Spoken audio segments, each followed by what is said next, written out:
the truth and shame the devil. I love being black. All right, people, this is your boy Martin G, aka the Crime Chaser. I am live, uncut, and unedited. We spinning off the video that we've done yesterday, and one of my dear brothers, one of my frat brothers, he definitely interviewed the alderman of the 10th ward, and I believe his name is, what is his name, Mr. Carlos? Chico, right? Peter Chico, I think, Chico. And all right, and we want you to come in and we want you to tell us what's your thoughts about this interview. It's about 7 minutes long. Actually, this is one part. I think we got him twice, but this particular one, I think I like this one better, so I chose this one. People, come on in. We're definitely talking about the young lady that got jumped, okay? But this is her alderman of her ward. The ward is the 10th ward, and so we definitely want to see what the alderman has to say about this incident and what type of resources that he's going to bring to the area. We want to know that. We need to know that. We need to know what type of resources that he's going to bring to the area, you know, to prevent this from happening again.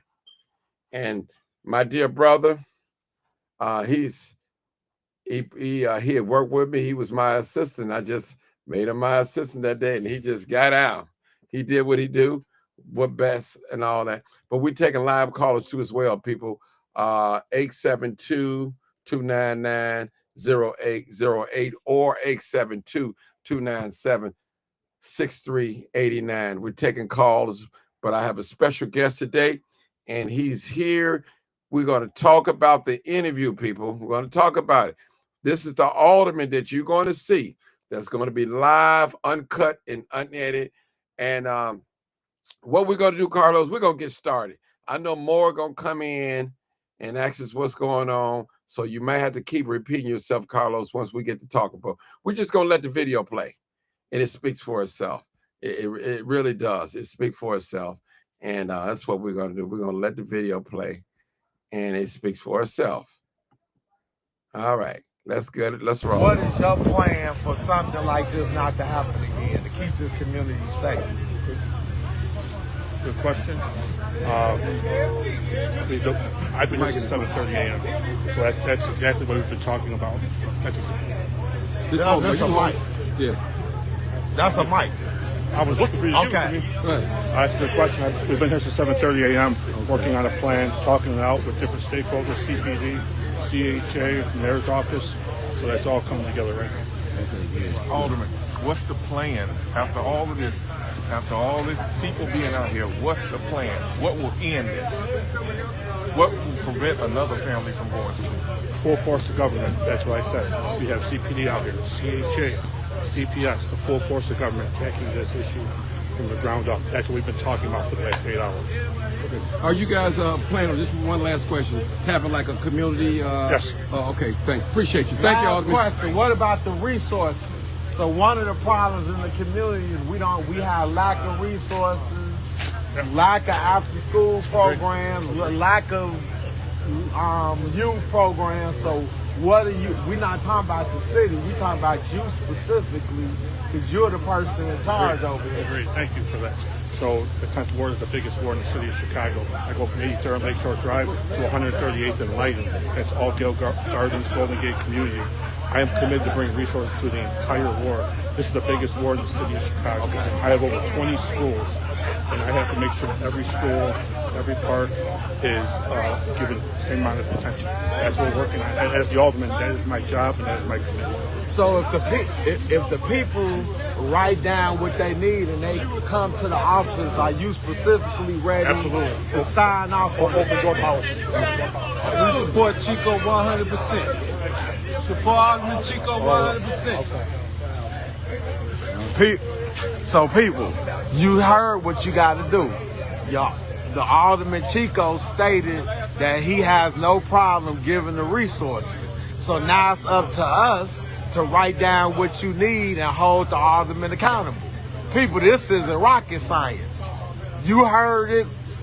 live, uncut, unedited, on Martin's show, what the alderman said he'll do. So either Martin is what? Tell the truth or what? Shame the devil. Tell them who you are, Carlos. My name is Carlos. I'm a former school teacher. Carlos West. I'm a former school teacher. I'm a member of Phi Beta Sigma, and I'm an advocate supporter of our people in our community. I put our people in our community first. Your people, your community is more important than any organization, any gang. Your people, your family, the kids, the community is the most important thing. Until we get back to that, nothing will change. We gotta hold people accountable. Martin just said, so the power of Martin's channel is that's the channel for us. That means what the media is gonna do, Channel 7, Channel 5, Channel 2, Channel 9, they're gonna want to spin it a way that benefits the people in control. You cannot do that on Martin's channel because you heard me ask the alderman specific questions. You gotta ask for specific demands. So now everybody in this ward needs to go to his office with demands. This is what you said you're gonna do. Where's the money? Why we not getting anything? Why are these schools trash? All you gotta do is research the test scores. Why is the community have abandoned houses? If you got abandoned houses in blight and dirt and filth, that means it's not safe. The alderman is the person that will answer your question if you are not lazy and hold him accountable. You see, we wouldn't leave. Am I right, Martin? You're right. You're right. And I don't live in this ward, but I love my people and I know how stuff works. I didn't know this was the largest ward out of the city. I didn't know that. I thought it was the 18th, Oh, but okay. Well, I did this learn is something. right. I learned something today. And people don't get spun because they got people out here trying to spin it. You heard them say, well, us in the mayor's office is working on it. Well, we need to know what is the plan quickly. See, what we did today is immediate action. That's why, do you think the alderman wants to be out here? He does not have a choice because the people showed up.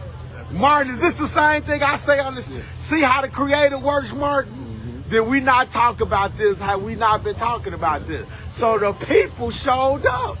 When the people show up, now they have to show up because they know their job is in jeopardy. When their job is in jeopardy, that's their money, people. People in power understand their money, their businesses. We can literally go and shut businesses down, people, if they not doing the best for us. That's what I meant. What's the long-term fix behind this? After this is over with, what is the long-term fix? Because this is one day. This is one day. It may take several days to send a message. You help one family. What about the other families? What about the other schools that are dealing with this that haven't hit the news? What do we do? What's the long-term fix? Do we normalize bullying? Bullying leads to other issues. Violence on the street. It leads to people getting shot and killed on the street. Do we normalize this? Parents, talk to your kids. It starts at home. Talk to your kids. Bullying is not cool. It leaves a lasting effect. It could affect somebody when they become an adult. It can decide whether that person live or die. It's not fun. It's tormenting. It's a form of tormenting. Teach your kids about God. I know people don't want to hear that, but teach your kids about God and how God feels about it. Okay. So, Go ahead. Okay, Carlos, real quick. Tell us about what was your evaluation, what your take on this little interview that you've did with the alderman here. First of all, Martin, thank you and thank your viewers because this was what made this happen. When you put pressure on people, they have to come out, and you could see that alderman was not prepared for the questions because he's used to getting questions that are staged. And what we did that particular day, we put him in a position where he was going to either answer the question or he wasn't going to answer the question. So now we need the people to do is to show up to that alderman's office with demands. Mm-hmm. Mm-hmm. So you think he was unprepared, huh? I know he was unprepared. Mm-hmm. Okay. So to me, it didn't sound like he was. It didn't sound like it sounded like he was unsure. That's the way it sounded to me, man. For those just tuning in, this is the Alderman Peter Chico. He is the alderman of where the fight took place with the young lady that got jumped on by the young teens, the teenagers. And so this interview was basically about what is it that he's going to do? What is his safety plan in a sense? That's what it's about. Yeah, that's what it's about. So that's what it's about. And that's what we want to know. My phone ring. I'm trying to figure out. What's got to happen, Martin? The people in that community have to be consistent with their alderman, with the principal, because if the people in the community keep going to the school and the alderman's office, that means CPS isn't going to try to can't spend it the way they want to. What they're looking for is the people to stop coming. For this to die down, for the next story to come. Don't let the story die down, people, until you get immediate answers and immediate action plan from that alderman and from that principal at that school. Okay, we're gonna we got a couple of callers, and we got two more calls. But what I'm gonna do is real quick. I'm gonna play a little bit more of the video for the latecomers. No. What is your plan for something like this not to happen again, to keep this community safe? Good question. I've been here since 7:30 a.m. So that's exactly what we've been talking about. That's a mic. Yeah. That's a mic. I was looking for you. Okay. That's a good question. We've been here since 7:30 a.m. working on a plan, talking it out with different stakeholders, CPD, CHA, Mayor's office. So that's all coming together right now. Alderman, what's the plan after all of this? After all this people being out here, what's the plan? What will end this? What will prevent another family from going through this? Full force of government. That's what I said. We have CPD out here, CHA, CPS, the full force of government tackling this issue from the ground up. That's what we've been talking about for the last 8 hours. Okay. Are you guys planning, just one last question, having like a community? Yes. Okay, thanks. Appreciate you. Thank y'all. Now, he cut me off good, but let's go to a couple of calls. Hold on, Carlos. Don't go nowhere. You're my co-host today. All right. Let me see who called in first. You got to go in order. All right. 9433. Come on, caller. Hey, Mark, how you doing? Good. This really, those kids made this one viral, and you blame the parents because parents starts at home. And I've been hearing a whole lot of people talk with kids, you blame the parents. You hold the parents accountable for that. They are teenagers, but you still hold the parents accountable. And I heard the alderman, he said he's going to take care over there on their guns, and Carlos is right. You got to hold him to his words. And the principal, she hasn't said up now because she's ashamed. She's shamefaced it because he got out that $10 and she knows this issue could have been resolved. This young lady her and her kids been bullied for 2 years, and she did what a mother was supposed to do. walk her kids to school, and pick her kids up. That's joined. Okay, thank you. We're gonna go to the next caller. Okay. All right. 3654. 3654. Last four This is digits. me, Rob. Hey, Mr. Robert Brown, how are This is me, you? Robert Martin. All right. I'm doing great. I mean, I've never seen anything like that. It's like when I saw the video, it's like my blood just boiling. A woman with sickle cell, you know, something like that. You know, it's good that the community came together. I'm the type of person like we just can't do this no one time. We need to do this on a consistent basis. If we all come together, you know, take our streets back, the crime can go down. Like I heard that the man set a lady on fire on the blue line or something. You know, I don't know the details. I mean, just that something like that, a video to go viral was very demonic. And I had a hard time really just kind of clear my head. It was like, that could have been my auntie or something. Okay. Thank you, sir. 8250. You're welcome. 8250, last four digits. Hi everyone. Hey, Mr. Martin, it's Kiara Walker. Hi, Ms. Walker. Indeed. So I do believe that you all, from the clip that has been shown, that you all did a really great job in being able to, in I guess 2 minutes, you know, complete what we all need to see when it comes to us getting together on this show, which is the root, the middle, and the end. Everything else does not matter. We understand how bad everything that has went on the past 3 days with this situation is.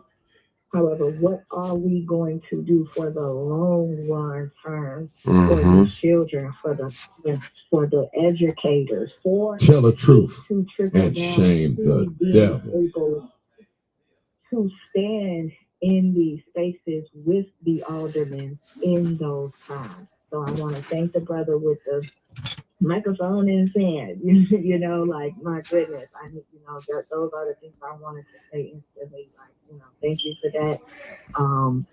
We all have a lot of questions, but no, they will not get answered immediately. But yes, it is gonna take all of us the same energy that was brought upon for this. It's gonna have to continue to be that same type of energy for us to get these resources in line that we need, because it's truly stemming upon mental health, the levels of education that each child is at, what is happening inside of their household versus what's going on outside of the household. Those children aren't becoming irate and violent just out of the blue. It's all triggering down to parenting from the house to the school. And that is what Chicago Public School deals with every single day that they are at school with those children. So us as the people, we need to look at that too, especially the people here in Chicago versus any other spaces that, school systems are failing at this point. It could be thousands of jokes going on about this situation, but the truth of the matter is that there are a lot of children that are struggling in a lot of different areas. And bullying, yes, it does fall very much so side by side, black and white, with how they turn 18, 20, 21, 22, and now they are looked at as the young adults that are not able to be saved anymore. And we see it every day for any adult that's over 30 years old that doesn't actually grew up down from the low end onto the hundreds, onto the south suburbs of Chicago. We can't play around with this. And I had somebody at the last part, what I'm going to say, Mr. Martin, and everybody, is that I actually had somebody contact me this evening, not even about 30, 40 minutes ago, to ask me my opinion about something. And we had already talked about it. And needless to say, media is the root, Mr. Martin, of how we are reaching the minds that need to be reached. So what we do when we come upon these panels, these podcasts, these radio shows, and these spaces to continue to bring up these conversations or whatnot, it is a task that a lot of people don't be wanting to take on, and I believe sincerely that that is going to be one of our next steps of how we're going to be able to tackle things moving forward for 2026 and 2027. Like we got some work to do, but I am proud of how the people were able to come together and nothing else even worse continue to happen. So thank you all. Thank you. We're going to play the video for those of you who just came in. What about the resources? So one of the problems in the community is we have lack of resources, lack of after-school programs, lack of youth programs. So we're not talking about the city, we're talking about you specifically, because you're the person in charge over here. Agreed. Thank you for that. So the 10th Ward is the biggest ward in the city of Chicago. I go from 83rd Lakeshore Drive to 138th and Lighton. That's all Gale Gardens, Golden Gate community. I am committed to bring resources to the entire ward. This is the biggest ward in the city of Chicago. I have over 20 schools, and I have to make sure that every school, every park is given the same amount of attention. That's what we're working on. As the alderman, that is my job and that is my commitment. So if the people write down. Okay. I'm going to tell you what I say. Carlos, you still there? Carlos. Yes, I'm still here. Man, listen, did you hear what he just said? He want to make sure that every neighborhood gets equal. Some neighborhoods probably don't need anything. You have to pay a special attention to those neighborhoods that are ran down. That's the problem with a lot of these aldermen, man. They pay attention to where the people got the most money. Yeah. Yeah. I want to give you an example. I used to be a former CPS teacher. Okay, Carlos, I need you to take the phone off speakerphone. I know you because it sounds far away. We need the audio is real important. Yeah, we hear you. Go ahead. I said I used to be a former CPS teacher. So there are a lot of people that do not care about kids. They're just there to get a paycheck. And they know that a lot of parents don't care. So that means that they don't feel like they have to do their job. And I'm just being honest. So it's up to the parents and the people in the community to go up to the school, particularly when you're dealing with these Black boys, because they want to put them in special ed classes because this takes away the teacher have to deal with certain students. So by me being a boy, I was a hyper boy. Like if you guys see me in the video, I'm moving. Because a lot of boys are used to using their hands. They're not used to being in a seat for 9. That's hard for kids to sit in a seat for 9 hours. So you got to do stuff that's going to engage them and make learning fun. So if kids aren't excited to go to school, that means a lot of it is they're not interested. The teachers aren't engaging them. They're bored.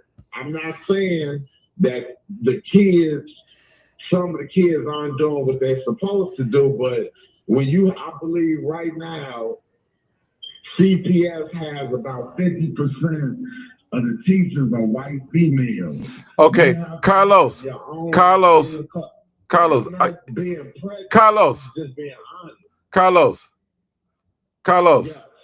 You got to take me off speakerphone, brother. You have to take me off speakerphone. People say they can barely hear you. I know. You can't be on speakerphone, brother. You can't be on speakerphone because you got to talk like directly in the phone. Mark, can you hear me? Yeah, we always can hear you. Somebody said, do the audio together, can't even hear. Get the audio together. So I know what it is because I can tell you on loud mic, man. Speakerphone. You got to be on speakerphone, bro. Because it sounds. Yeah. Now that's better right there. Now that's better right there. Okay. I said that we have to have our own that are teaching the kids. So we have to figure a way to get black men back in the schools. Mm-hmm. Okay. Hold it right there. Let me take a call. It's the reason you Go ahead, brother. I was going to take a call. Go ahead. It's a reason you don't have black men in the schools. You have to have black men in the schools because it's a way to basically have more control. Kids feel safer when they know they have black males in the school building. Mm-hmm. Okay, the person that's speaking is Carlos, people. He is the one interviewed the alderman of the 10th Ward. I think his name is Peter Chico. Am I correct? Let's go to the next caller real quick. Hold on, Mr. Carlos. Hold on. I believe that's old timer, 4093. Hold, well, you know what? Hold it, 4093. Hold it. 8250. Did you 8250? I'm sorry. Yes, this is Kiara. I got you already. I'm sorry. I just want to make sure that I skip you. But if you need to say something real quick, you're welcome to do it if you need to. Okay. No, I could come back in. Okay. Come on, old timer. Yes, sir. Well, I just want, the sorrow of with words of sorrow that happened to the young lady and children, to continue to come forward, but,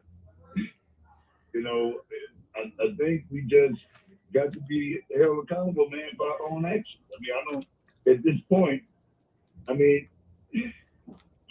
hate to sound like, I'm not sorrowful about this, but what else can you really say except for that people learn early? And, we give people, children, they say they learn how to computers, how to do the phones early. They learn how to do computers early. And, we give them all kinds of credit. And said, oh, my 2-year-old, they know how to do this here. But these children learn how to do crime. They're doing stuff out of line, just like they're doing a lot of other stuff. Now, we want to talk about resources. They just know how to do stuff. And they need to be accountable. Time. Part of the reason they're doing this is they don't have the resources. So if you don't have, the flash mobs downtown and the places they're going, if you have nothing constructive to do, they're going to find things to do to destruct things. So we as adults have to also take accountability that we failed these children. Period. Well, until the adults take accountability, nothing is going to change. Nothing. Okay, all of that sounds good. But man, we live in this world and we don't never stop. The young people are saying out there, we don't stop till the casket drop. Okay, now we don't stop till the casket drop. So we're gonna always be picking up and learning, picking up. Let me tell you something. If I would have done any of that, any part of that, man, I could have went home and slept and rolled up in the bed like I didn't have a care in the world. You know what would have happened? That cover man would have been jacked off of me, and I would have wound up on the floor. And without any other question, the belt would have been in command. Man, we can't make no excuses for this stuff, man. The Bible tell you that he that spared a rod will spoil a child.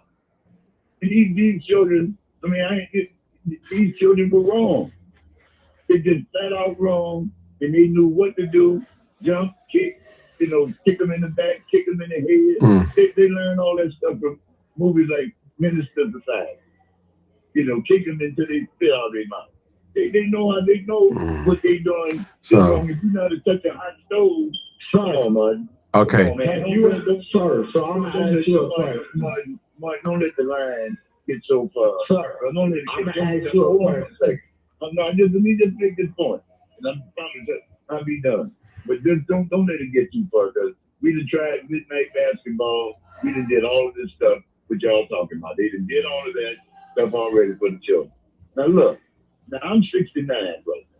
Now Monday, look, I was tired, but I had to get out in that yard because of the leaves that fell. And I got a pretty good sized yard on this side of the garage, that side. Not knowing, I thought I had done pretty good. Then I jumped up and went down on 113th and King Drive and was down there until I got done, and then I made it back home. Man, that rain hit the leaves, hit the trees, and I woke up Tuesday morning.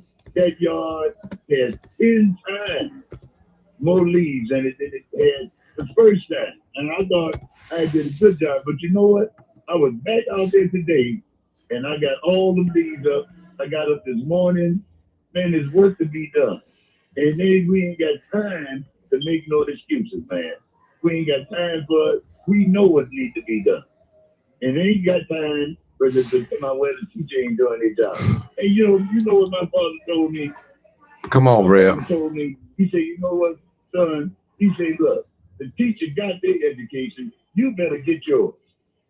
You don't go around there making no excuse about some teacher ain't treat me right. The teacher don't call on me. The teacher don't give me a chance. Man, you bring that stuff home, and that teacher say, you know what, your child don't do their work. Your child don't do this. Man, ain't nobody playing no games with nobody. These children got to be held accountable. And what okay. I'm tell you, okay. I'm gonna tell you what old timer. Come on, bro. Old timer, please. Come on, Carlos.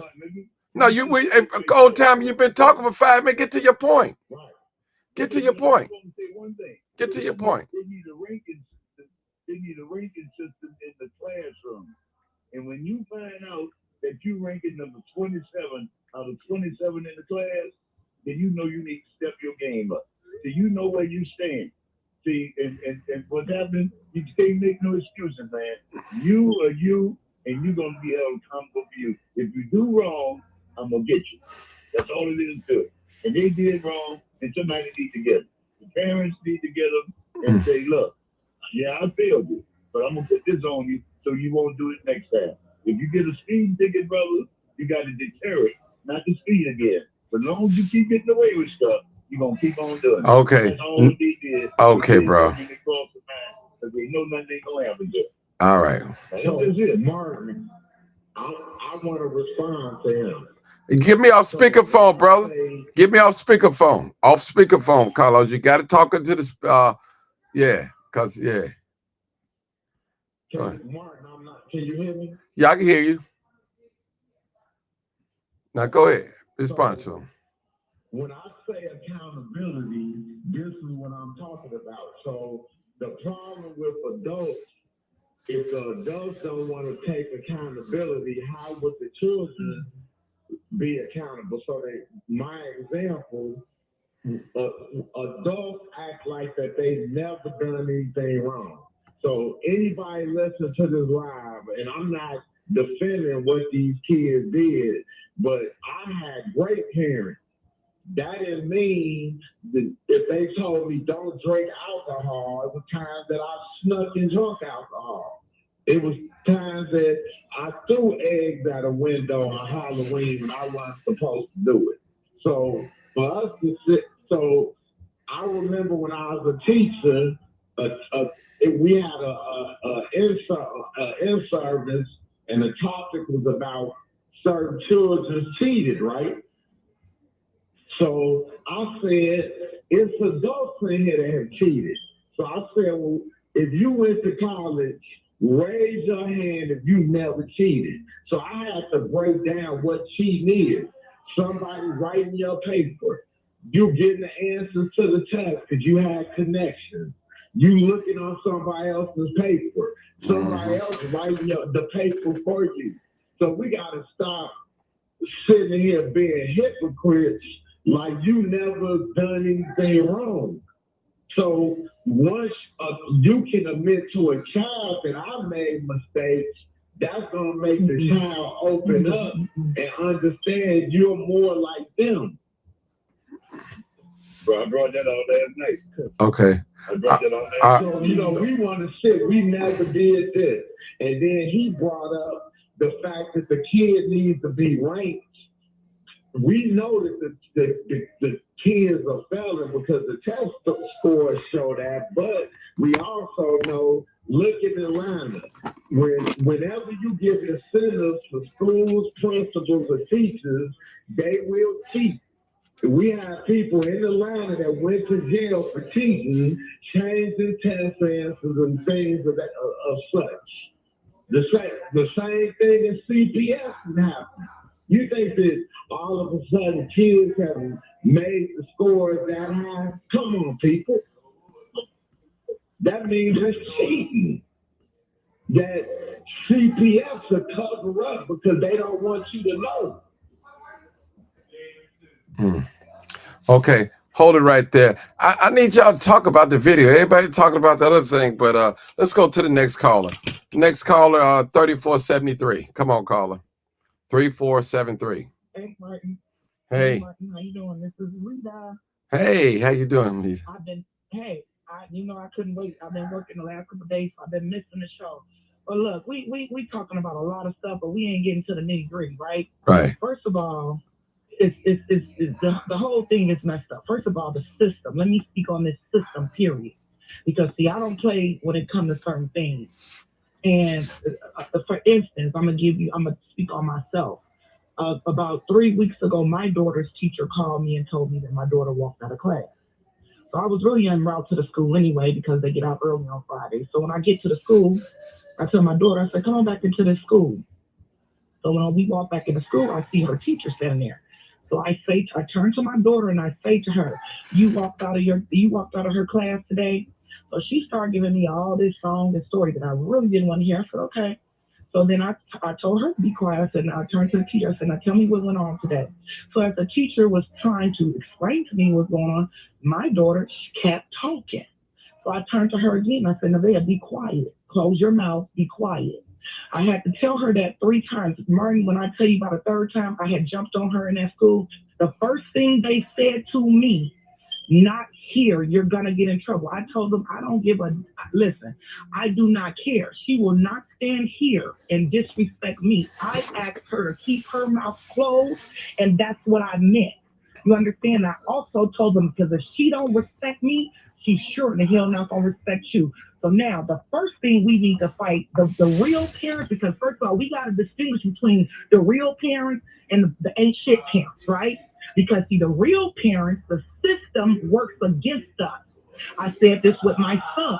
He's locked up now looking at 4 years to life.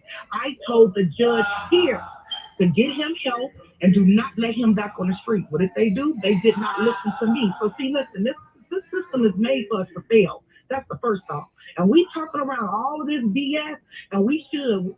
I feel love comes in discipline.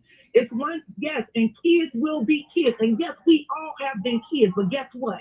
When I was a kid and I did kid things that wasn't right, I got my ass kicked. Simple, point blank, and that was by whomever. My mama, my daddy, my grandmama, the neighbor, whomever. What the problem is right now, these kids fear nothing. First of all, we should have been dealing with this when the little boy blew his mother's face off. See, that was a problem then, because anytime a kid knocks on his mother's door and she opens the door and he blows her face off, you best believe they're going to be doing just what these other little kids just did. And then the problem is we're not even dealing with high school kids. We're dealing with babies. These kids need to be held accountable. They need their behinds whooped each and every. And listen, just how they went live and they talked all they mess, each one of those parents, if that had been me, because I'm going to tell you another story. I sent my daughter over to her friend's house, and she wanted to stay an extra day, but the father didn't know my complete. I talked to the girlfriend of the father, but I hadn't really talked to him. So she had okayed my bed to come over tonight. So the second day I called Nevaeh, she gave me this song about they had went to the casino. I said, okay, Nevaeh, well, when they get back, you tell an adult to call me. So long story short, the next day, the father calls me and says, ma'am, your daughter wouldn't give me, she told me she didn't know her address. And so I wasn't at home at the time. I said, well, I'm thinking to myself, first of all, the ain't lived in no other house her whole entire life. She's 13, right? So I said, sir, I'm not at home right now. I said, but when I get home, I'm going to call you right back. Martin, when I tell you I walked in this door, I didn't say a word. I grabbed my belt and I picked up my phone and I dialed his number and I put him on speaker, right? I went in my daughter's room. I said, you don't know your address? I started whooping her tail until she was reciting her address because, see, I don't play that. See, what we have to do is we have to get back to instilling fear, some type of fear in our kids, because if they do not even have respect for their parents, they're going to come out into society and they're definitely not going to have respect for anybody else in the street. We're making a lot of excuses for these kids, and they need to be disciplined, period, point blank, because if not, what are we looking at in the 10 years from now, 20 years from now? We're going to be old, and these kids are going to be the same kids that are kicking our ass.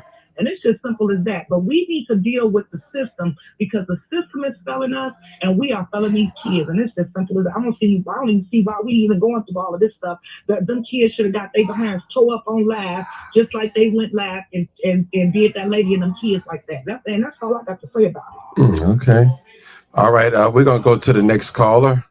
3096.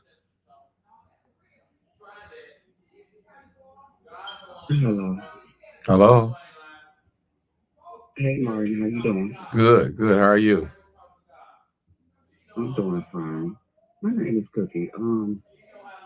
Right now I'm kind of disgusted. You know what I'm saying? And I do agree with the lady that just got off the phone. I agree with her 100%. The system is messed up. It is, and these are the reason why these kids did what they did. Because at the end of the day, they need their ass whooped. Oh, okay. Let me ask you a question, ma'am. And it's for the panel too as well, but I want you to address it first. Do you think these children that jumped on that mother and her children, they just picked her out random out of nowhere and just started beating them up? Do you think that? No. Okay. The thing is, and the reason why I'm saying this, and I'm just saying this out of respect, something led up to that point to happen. I don't know what it was. Yeah. I heard some things, but I would dare not repeat it. But I don't believe our little black boys and girls just randomly pick a family and say, we're going to jump on them. Something happened.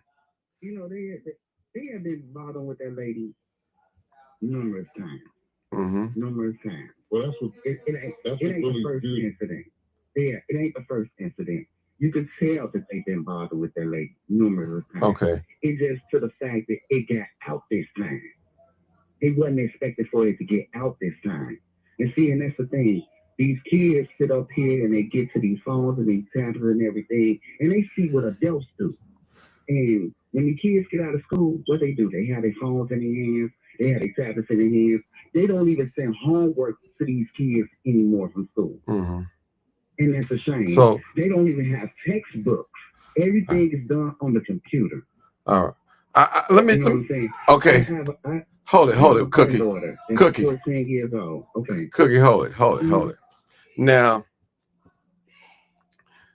the mom said they got jumped, that they've been bullying her for 2 years. So y'all mean to tell me if her children been getting bullied for the last 2 years, nothing ever happened, no reports from the school. It's got to be.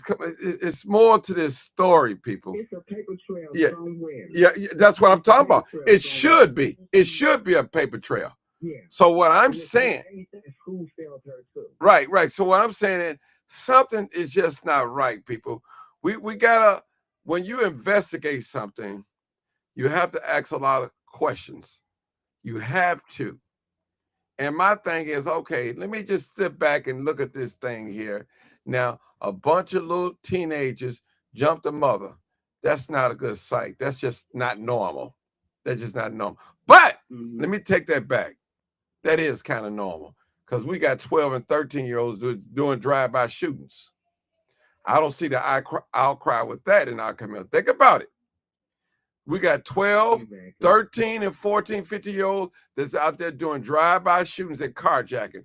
Where is the outcry for that as well? Now, no weapon was drawn in this incident. Huh? What'd you say, Brother Glenn? No video. No video?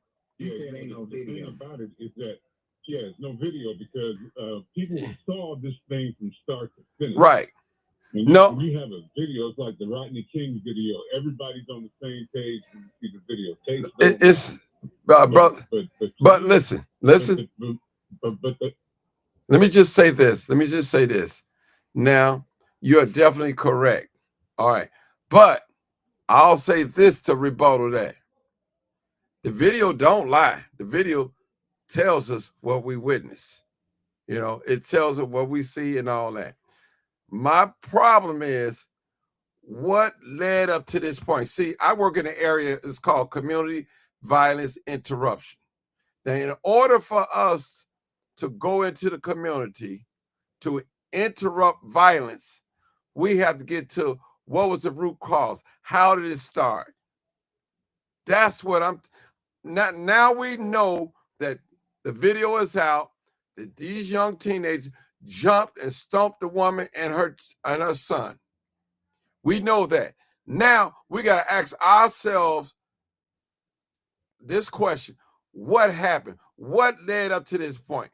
Was this just a random act of violence? Was it a fight between her children and other children? Or did the mother get into it with the little teenagers? We have to get to it if we want to solve and keep this from happening again. And so what we were trying to do, okay, let me just say this, I'll let you talk. I'm sorry. Okay, I'll let you talk. What we was doing, we was asking the alderman, what are some of your resources? What are you planning to do so we can keep this from happening again? And his answer was, we work with CHA, Chicago Police Department, something else he said in itself. But go ahead, my brother Glenn. Go ahead. You know, the thing that's unacceptable is whenever a parent shows up among middle school kids, when the parent shows up, hey, that's no-fly zone. You know, fight, everything's over with when you see the parent. When you lift your hand and swing at a parent like that, what's next? They're going to be swinging at somebody's great-grandmama next. You know, we let that get away. But again, I know everybody's got a story to tell, but the bottom line is that them parents need to go to jail, even if it's just for one night. Because I would love to be at that house when that parent comes home and say, hey, I had to sit in jail because of some stuff you did. And just like the other lady made a great point when she said, you know, you got good parents and bad parents. Well, you know what? When your kid is involved with something like that, like if your kid, we used to play baseball back in the day, and you hit the ball and the ball goes through somebody's window and you break the window. All right, the parent is liable to fix that window because of the kid broke the window. You know, it's the same thing right now. Parents have to be liable with this kind of egregious behavior. Because if you don't make a point out of this thing with all them people that showed up, if we don't draw the line somewhere and say, hey, look, if this happens again, somebody going to jail is going to be the mama, the daddy there regardless. If the parents spend the night in jail to make that point, the whole damn city's going to hear it. Okay. But, sir, Go ahead, what Carlos. Martin is saying is if this has been going on for over 2 years, this isn't just the parents. We got to hold the people in charge accountable also. Because this is what leads to this. I agree with you. And this particular, so in this particular incident, we are looking at the three people: the Chicago Public School Board, the principal, and the alderman. Those are the three specific people that are in charge. So the parents in the community have to demand that they do their job. You know what? We know that we got to get the parents to do better, but we also got to hold. In all fairness, brother, you know, if you bring a child in this world, the alderman ain't got nothing to do with that. The school board ain't got nothing to do. All that stuff starts at the house. That's understood, but if you bring your child to school, we're paying tax dollars for our kids to be educated. So the problem with our community is the community won't hold the aldermen, the school board, or the school responsible. So if you go to communities that strive, they will be at the school board. Okay, let me just. We were at this school, and numerous parents told us that this has been happening at this school for years. And that's the reason why the school needs to be held accountable. Exactly. Well, yeah, like it's accountability across the board, but again, it starts at the house. We know that. Right. But the issue is you're not going to make the people in charge accountable. Because at the end of the day, the system is holding these parents back because they won't let you whoop your kid without them holding you accountable for that because they're going to send you to jail. So a lot of these parents don't want to touch their kids. But at the end of the day, I'm going to whoop mine. All my kids is grown. I got a 14-year-old granddaughter, and she would never, ever did nothing like that. Okay. Now, let me just say this, Miss Cookie. She learned that. Miss Cookie. The average parent on here, including myself, if someone hits my daughter or my son, I tell them to hit them back. But I used to tell them, hold it. Let me just say this, and I will let you guys respond. Cookie, I know it's your turn. I would tell them, tell the teacher first. Now, if it continues and the teacher don't do anything, then you take it upon yourself to defend yourself, and I got your back. That's what I taught my children. Okay. Now, let me put some. Now, most of us, we teach our children, if somebody hit you back. And that goes for some adults. Most of us as adults, we wouldn't want another adult laying hands on our children. And some of our children will fight adults back. They'll fight police back. They'll fight their teacher back. They'll fight probably even own mother too. So what I'm trying to get a narrative here, people. Let's get to the root of this. What those children done to that adult and her son was 100% absolutely wrong. But something happened. What are some of the events that took place before this led up to this? Because I can't see a bunch of little 8th graders run up to somebody that's randomly picking a family and just start picking on and beating them up. Something is not sitting well in my spirit, people. Something. Did this mother have? That's bully. That's bully behavior. Bullies beat up. Can I say something, Martin? This is Cookie. Go ahead, Miss Cookie. No, Miss Cookie, because we all know. Go ahead, Miss Cookie. Okay, my daughter, she was in 8th grade last year. Probably like right before. No, this happened after Christmas break. It was a young man in her classroom. He actually hit my granddaughter out of the blue because my granddaughter, she had just lost her mother the day after Christmas last year. He said something to my granddaughter, bullying her, said something about her mother. My granddaughter said, shut up talking to her.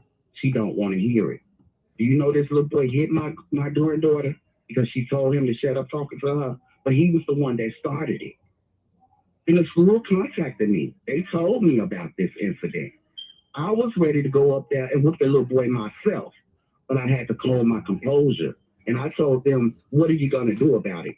Because at this point, my granddaughter, she's very humble. You know what I'm saying? And for him just to come up there and just mess with her just out the blue, it's just out the blue. They expelled him for the rest of the school year. And I was grateful for that because either y'all going to do something or I'm going to do something. These kids don't care these days. They going to bully you regardless. Okay. Okay. But as you said, it starts at home. Okay. Miss Cookie, again, I want you guys to see. You're going to thank me later because it's definitely going to come out. Something happened. And you have a lot of these parents, and I'll say this, they will fight students. I've heard them say it, and we've seen videos where parents jump into their children's fights. Now, it's a rumor right now. I heard, now I'm just going to say this, allegedly, that the mom had a fight with one of those girls this past Saturday. Carlos, can I get a witness? Carlos. That's the rumor. I mean, That's right. It's allegedly. We just say allegedly because we couldn't prove it. Because I said, well, if that's the case, do you have proof? Do you have a police report? Do you have any video? So that's all I'm saying. I spoke with one of the parents today. Carlos was I was on the line with him. And I asked the parent, I said, can you prove what you're telling me? They said they have some paperwork on it, but we haven't gotten it. So if that's the case, adult fighting a youngster, that could have. Yeah, right.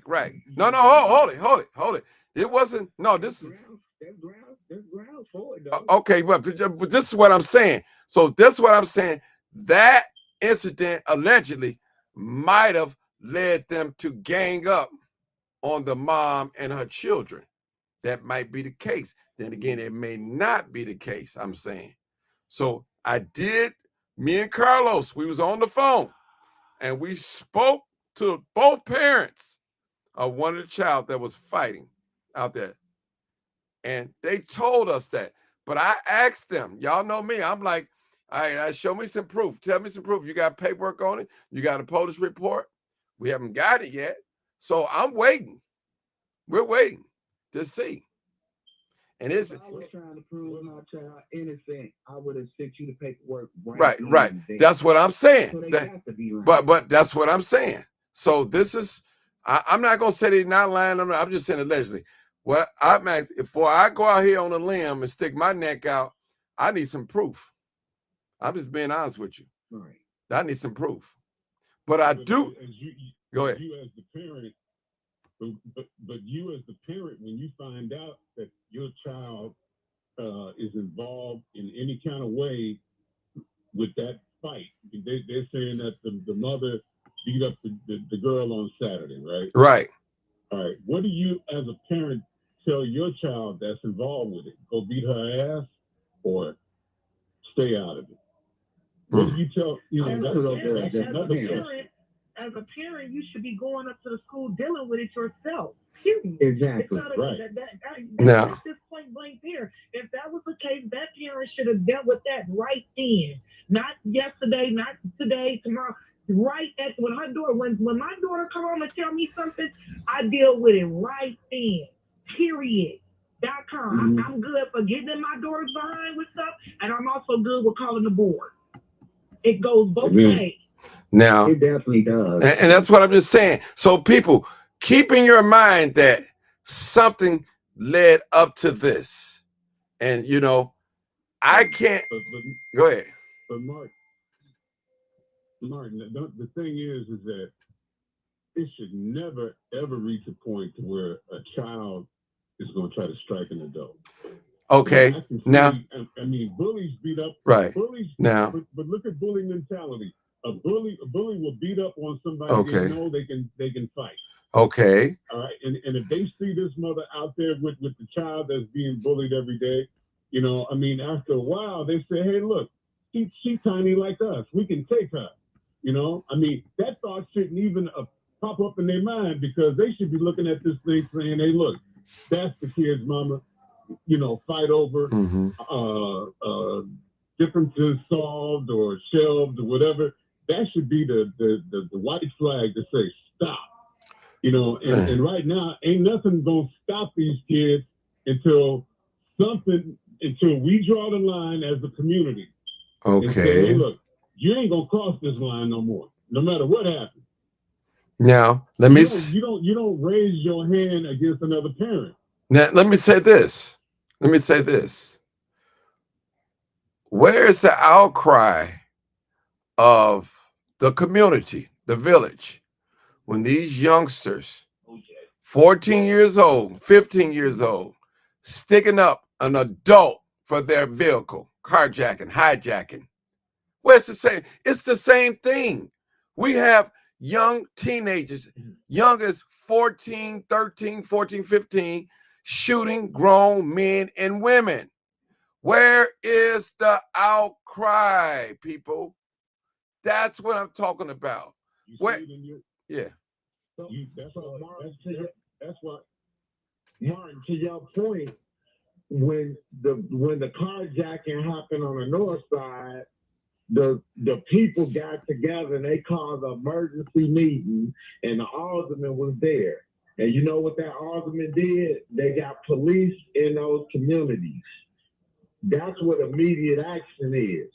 We don't do that. Well, I turned my son in. How about that? No, I'm talking about as far as when this happened on the north side, the people in the community called the emergency meeting that the alderman had to show up, because it's the alderman's job to keep the community safe. And again, when my son was in these streets, because I can speak on this firsthand, I turned my son in. Period. That's fantastic. But period. What parents are being parents? So see, even before my son got to that point, I'll cry for help. I literally on Facebook with tears crying for help, black men to come help, right? I'm gonna say that, and I said this then. So when the child go do something, don't come looking for me, because I'm having an outcry now, right? But when he did it, he was on the run. But when I got that opportunity to turn him in, that's exactly what I did. Because guess what? At the end of the day, I don't condone none of that. I didn't raise my kid to be a certain type of way. Sometimes these kids get lost, not just my kids. There's some good parents out here, and their kids, they just get lost. But at the same token, there is no village. This system is flawed. It's not there for the parents that's truly trying to seek help. For some reason, there is no resources. See, we can talk about this all day, but I am that parent. I am that parent. And now my son is locked underneath the jail, looking at 40 years to life, and he's 22 years old. So now again, at the end of the day, we have to do better as a village and the system. We have to fight against this system.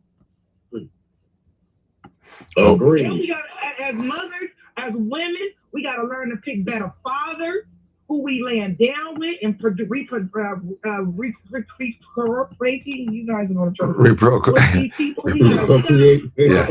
Thank you. We have to do all of this. We need to break this thing all the way back down. All the way. Black men and women don't even get along. Half of us don't know if we men or women or none of that. It's all, the whole thing is messed up. But then we are expecting these kids to be politically not. If we already messed up. It's just crazy. crazy to me. That's why I'm single and celibate right to this day, because I can't afford to allow anyone else to come into my life or bring anyone else over my daughter. That's not going to help enhance us. I'm not going to just do it by myself. Okay. Oh. It's crazy out here. Let me. I want to say something real quick. Before I got a couple more callers. 1, 2, 3, about 3 more calls. Listen, people. I'm a certified community violence interrupter. This is what I do. Some of you see something, you run the right way with it, and you don't investigate nothing. I investigate. Trust me. Why you think that my reputation as getting things right?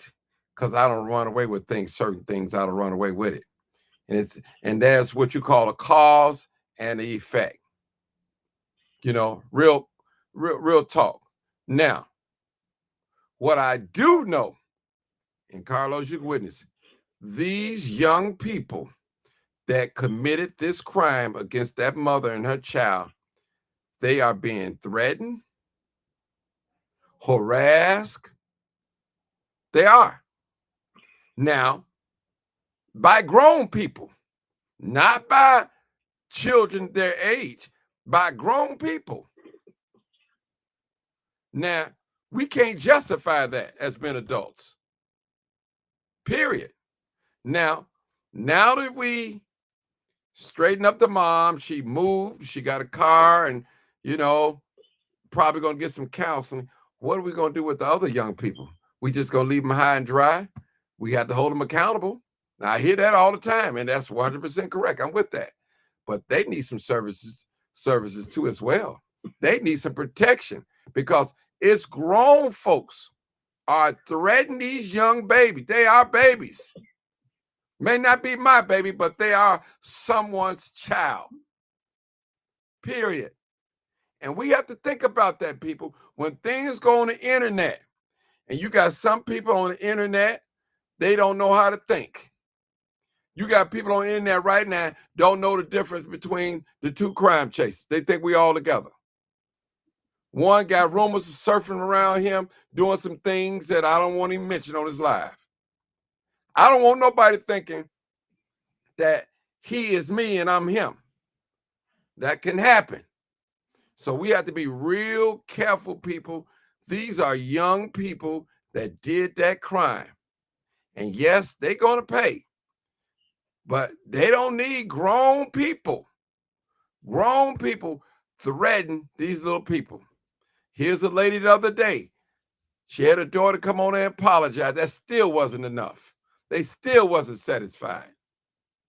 So she just got to the point and wrote a long letter saying, hey, I don't have to, my daughter don't have to prove nothing to y'all. She's an A-B student and all that.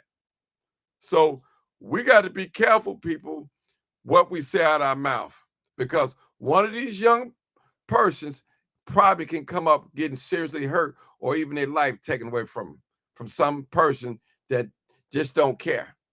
Just need you. And I always say, there's somebody right now as I speak that have a new weapon, new or used, and they ready to use. All they need is one negative reaction and all that. So we have to be real careful. And a lot of these parents, I spoke with a parent, they are living in fear because they are afraid. They ready to move. They ready to move. So I talked to the other side. So a lot of y'all, you've only seen one side, but you didn't see the other side. And that's what I'm trying to get you guys to see. You guys thinking that I'm making excuses. I'm not making no excuses. I care about the perpetrators and the victim. You know, that's me. Bro, we're dealing with someone's child. And this thing has spread it all around the world. It's gone viral everywhere. And people are upset, rightfully so. I was upset. I didn't want to believe that the lady, the grown lady, I thought she was a teenager. I didn't even think that she was so short. They said, that lady grown. I said, she grown. What? I was upset. Still upset about the video. Now it has happened. It's out. What are we going to do with the other people? How are they going to be punished? What's going to happen? We don't know. But let me go to 94, 40. Okay, 90. Thank you, Martin, for letting me speak. No problem, no problem. Okay, Appreciate I'm you. gonna get off the line. 9433. You came on here once, but what is it you want to say again? 9433. What is it? I totally agree with the lady. Like she said, they need to be disciplined. But yeah, the other young lady did get off the internet and apologize. I mean, kids do kid stuff. You right, man. Something had to occur. So something occurred over the weekend, and it just sparked it up. So they wanted to beat up the whole family. That's it. Okay. 206. Yes, sir. Okay. I'm really just listening. Okay. Can you hear me? Yeah, I hear you loud and clear. Oh, okay. I'm really just listening. Okay. I have to, since I have the floor, let me just say this one thing. I thank you for thinking and looking more deeply into this situation, because what we saw in that video was the result of something. Thank you. And now finally I'm hearing people begin to ask, what happened? What's the history that led up to this? You never know. If you want to fix a problem, thank you. You have to look deep into the entire problem. Thank you. If you just want to start whooping behind or lock them up and throw them in jail, you're not really solving the problem. I'm not pointing that comment at anybody here, what I'm saying, because that's basically what people are saying. If you look in the problem and investigate, you may find the problem is bigger and worse and deeper than you thought, number one. And when you look at it, you might be able to solve the problem and everyone be better off. So thank you for your objectivity, and I'll continue listening. Okay, let me say this before I get to the next call, 281. People, you have to investigate. This is what I do for a living. I do community violence community violence interrupters. That's what we do. That's what I get paid to do. That's my job, to go into these hot spots, talk to these hotheads. Man, woman, what can we do to resolve this situation? How can we come to a mutual agreement? That's the question that we go. We have, I always tell people, when we go into these hot spots and talk to these families, you should have something in your hand, such as resources, resource to therapy, resources to housing, and things like that. Now, when I spoke to those parents today, and I asked them, tell me the truth. That's all I need. I basing what happened on what I see on the internet. Now, what I don't know happened before the internet, you have to tell me the truth. Now, if you want my organization to come in and help you, advocate for you to be relocated, we need to know the truth. We can do that. We can help, but we have to know the truth. 281, go ahead. Hey, Mark, how you doing? Great. That's good. Listen, I was to the show. You have a great show, and I think that everyone has gained great pleasure. And finding out what happened on both sides of the ball is very important too. However, I don't think that no one has any say-so on how the judicial system is going to take place. We could have these shows and state all the points that we've made. We have no choice in them. We have no say-so on how this is going to turn out. And I'm hoping it's a glimmer. I'm hoping it's a happy glimmer for everyone involved. I hope that the kids learn a lesson. I hope that a healing process starts with the family that was a victim of this crime. And I wish everybody well. But we don't know how this is going to play out. And that's all I want to say. Thank you, sir. Thank you, sir. So let me say, before I let you come, Marcus, I want to say this. Very well spoken, my brother. The young lady came on the internet. That wasn't good enough for the public. What y'all want, blood? You want to see one of them dead? Is that what you want? Is that what you, this, yeah, the same thing that you want for those children, you should want it for yours too. Absolutely. That's period. So if it's good for theirs, it's good for yours too as well. Period. Period. We have those type of neighbors. Let me say this. They always see wrong in somebody else's child or children, but they can't see the running the dope pushing out of their house. But they always can see what's going on in their neighbor's house. You know, it's a lot of that going on too. You know, the same people out here that's with a outcry. And I'm not talking about you, Jarita. You ain't gonna turn your son in. You know he shot that man down the street because you washed his clothes out and he had blood all over his clothes. You found the gun. You know your son where he was at, where that crime took place. But you harboring him. Now, what's the difference than this? You don't want your son to be punished for shooting that man or carjacking that person. But you want these little young people to be, you want them dead. I'm going to say dead. I'm telling y'all people, when I was in that crowd of people interviewing those people, they had some of the nastiest attitude, mean-spirited. Don't you think these young people see this? They see that. And that's why I be trying to tell us on this channel. They're watching. And all we can say, back in my day, we did it this way. Well, we're not back in the day. We're right now in 2025, and things are different. Only thing that don't change is the word of God. Period. People change. Come on, Marcus. Let me say this, Martin. I don't think that the majority of the people mean any harm. They're acting on emotion. They're speaking on emotion. They're speaking on what they've seen at this point in time. When they sit back and think about how they really feel, they don't want no harm to come to none of those kids. I can't tell. Brother, hold on, brother. No. I'm going to say this. Those children have visitors. People have been coming to their house, threatening them and doing all types of things. So I don't know I'm just being honest with you. That's what's happening.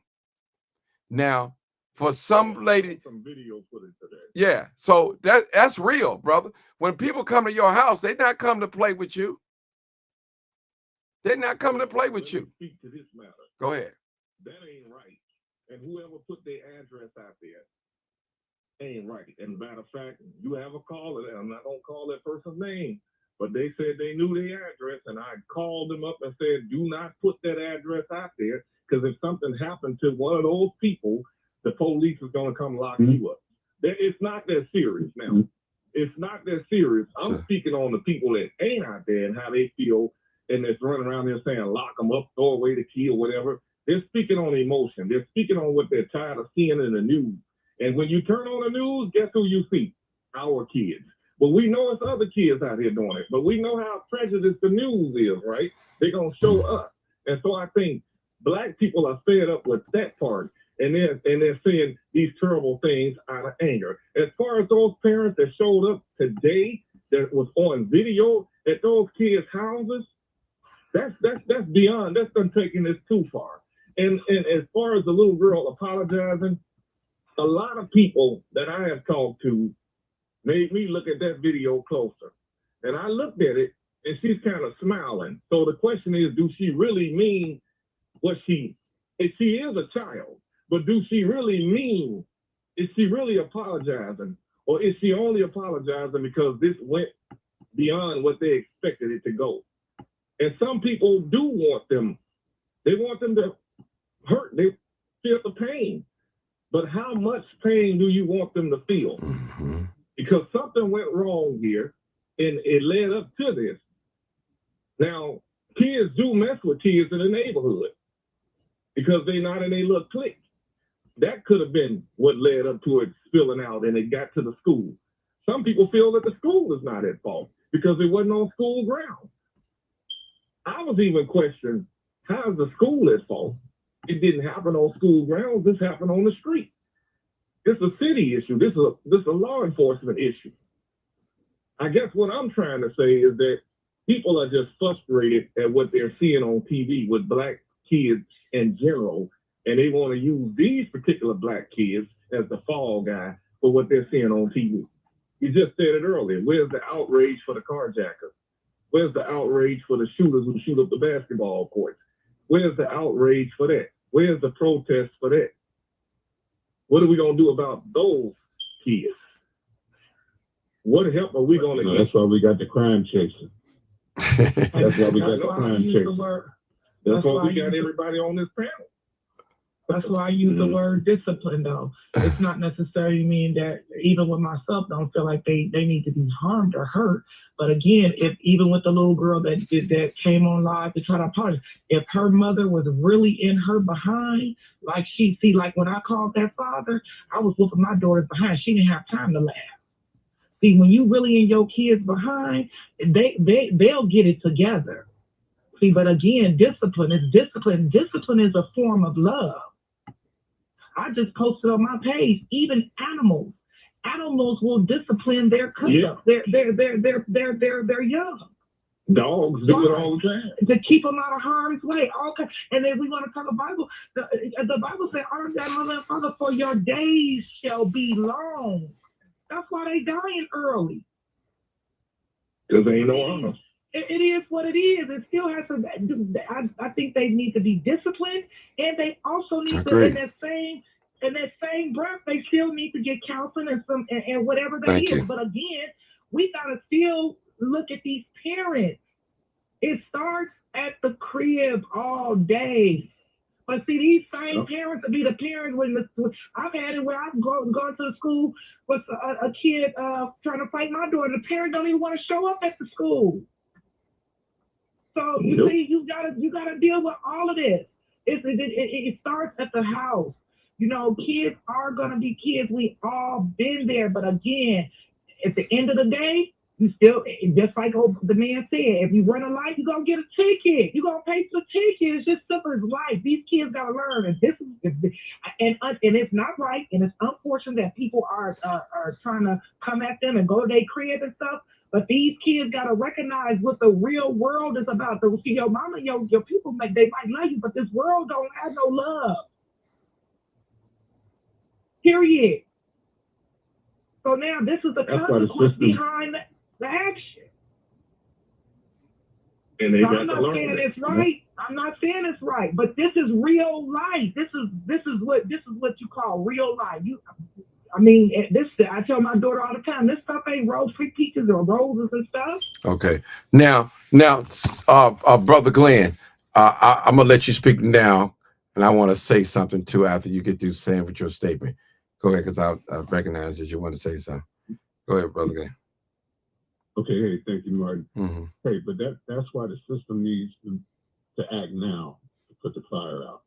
It's a fire out there. You know, it's just a matter of time. We can all look at our watches and see how long it's going to take for Trump to say something about this and how bad and horrible Chicago is. We all know that ain't the truth. Mm-hmm. You know, but they need to make a move like right now. You know, and if it's just symbolic, because I don't want to see no harm come to nobody. But I think in order to draw that line and serve notice, them parents got to spend the night in jail. If them parents spend the night in jail, then people will stop showing up at the houses because they'll know that the system saw it and the system is doing something about it. But every day that the system ain't saying, hey, look, we're gonna do this, we're gonna do that, the fire is just gonna continue to burn. Okay. And I think that I think like whatever happened on that Saturday, it was something that happened before that, because you just said a minute ago that this has been going on for 2 months. 2 years. So It's it's the been latest. back and forth in 2 years. Yeah, 2 years. So the system, somebody up top, somebody in authority knew what was going on and didn't do what they needed to do. But right now, let's put the first fire out. Let's put the first fire Thank out you. to put the public's mind at Thank ease. you. Thank you, Brother and Glenn. say, hey, look. Thank you. You know, that'll stop the swelling. Thank you. And that's all I want to Thank say. you. Now, what we do. I'm like you. I'm like everybody else. I love being black. Yes, sir. I love all y'all. You know, I know we all know the strength of Chicago. We all brothers and sisters in this whole thing. You know, so that's all I want to say, Martin. All right. I'm gonna sit back and listen. Okay, thank you, Mr. Glenn. Thank you for your kind words. Now, when you work in CVI is Community Violence Interrupters. So this is the module they teach us. They say identify and detect. Okay. The second one is violence situations and individuals. So we know what happened. Now we know what the violence took place. So now we need to identify the situation and the individuals. Okay, so we know who the victims are. Okay, now what we have to do is everybody is going at the perpetrators, rightfully so. But what we don't want the perpetrators to bring bodily harm to the perpetrators. All right, that's what we don't want. So we trying, like Glenn said, we trying to keep the swollen down, keep it from swollen, change the community norms.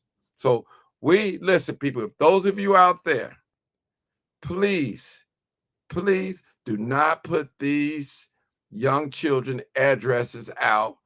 Do not bring harm to them. Don't do that. Okay, we're trying to diffuse this thing before it blow up anymore. That's all I'm saying, people. These are little people. They have feelings. Yes, they made a mistake. Yes, they should be held accountable. But I don't think that none of them should be beaten or shot or killed or intimidated or anything like that. Now, it's not up to me to say what type of form of punishment they should get. That's not my call. So I'm asking the public, please stop threatening these young people and their families. Stop threatening them. They have feelings too. They still little people, and they made a mistake. They made a mistake, people. But I don't believe in my heart to heart, huh? I don't believe that they have to live with. Yeah, thank you. And I don't believe in my heart and heart they just picked a random family to pick with. Something happened before that. Something brought that on. Trust me. Something brought that on. And we're getting down to the bottom of them. It's gonna come out, people. Trust me. It's gonna come out. And hopefully when it come out, it would neutralize this whole thing. Hopefully both parties can get together in one room and we have a credible mediator say, hey, what can we do to resolve this? And that's what I'm trying to do. I'm trying to get it resolved so we can move on and go to something else. Trust me. People need to know this. Those people who giving out them kids' address, if something happened to them kids or their family, and the police find out that you directly gave out their address, you could be locked up and charged. Your life could be ruined. So calm down, quit giving out their address, quit showing up at their house, let the laws of the land do its job. It will in due time. It's not worth it. And let me say this too. We don't know if this was going on 2 years. We don't know. That's just what the mother said. Okay. We don't have the proof as of right now. Okay. I'm just being honest with you guys. We don't have the proof. Trust me. Anybody that have been in leadership that work in school settings or social service settings, if it's not written down, it didn't happen. Period. Just didn't happen. That's why you have to make reports when these things happen. You have to get something in black and white. You have to send some emails showing that, hey, I went to management, I went to the principal, and this is what happened to my child. You have to do that to protect yourself.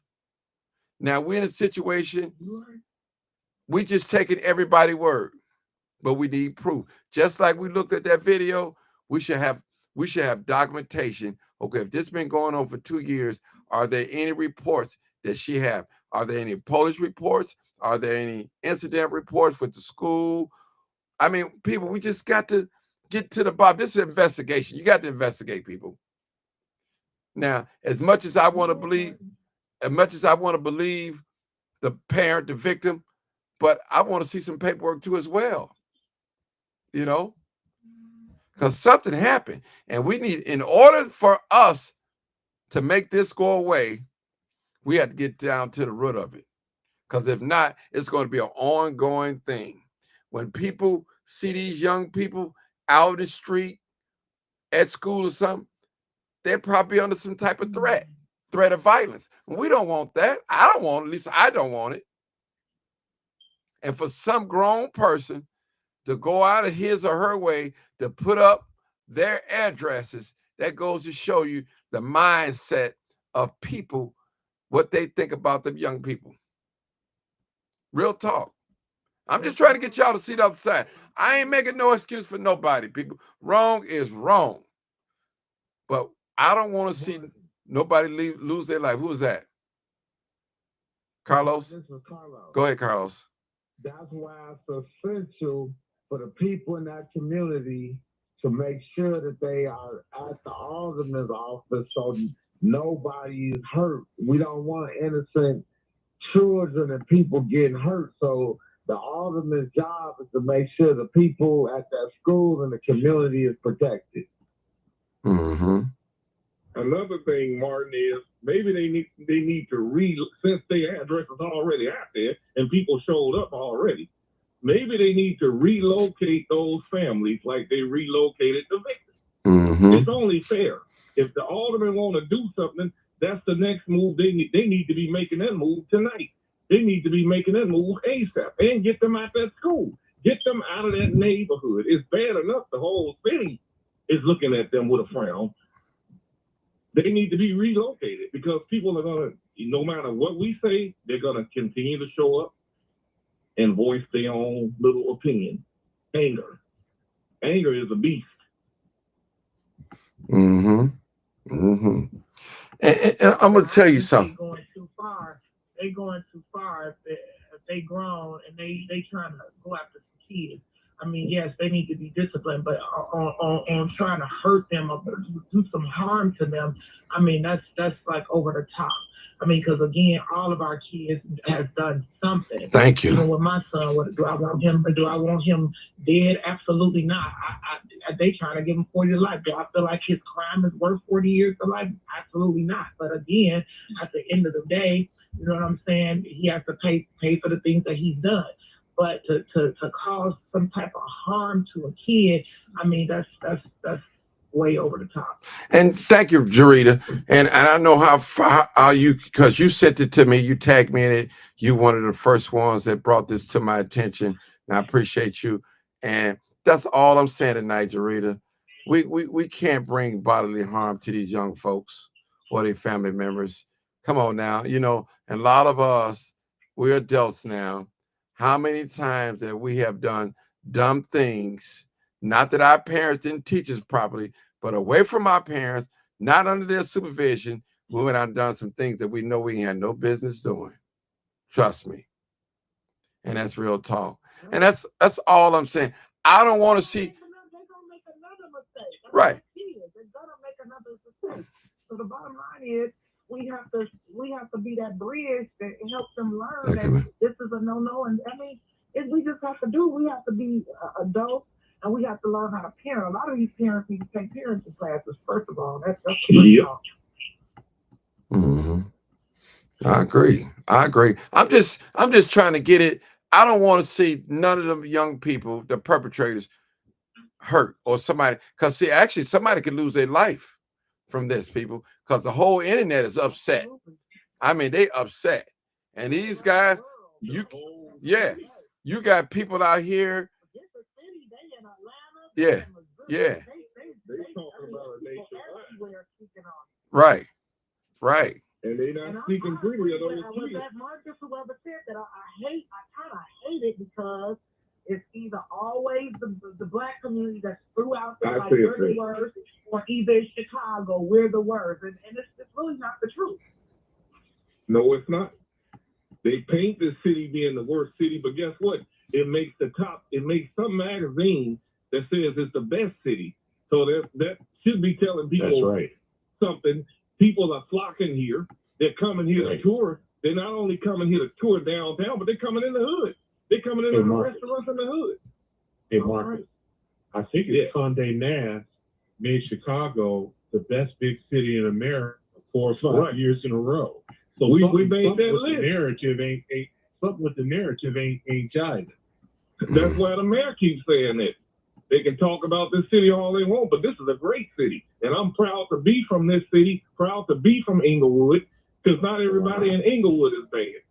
I'm proud to be from Inglewood. I'm not ashamed of Inglewood. Inglewood made me who I am. When I walked out there to that basketball game to shoot that game for the newspaper, I'm carrying Inglewood with me.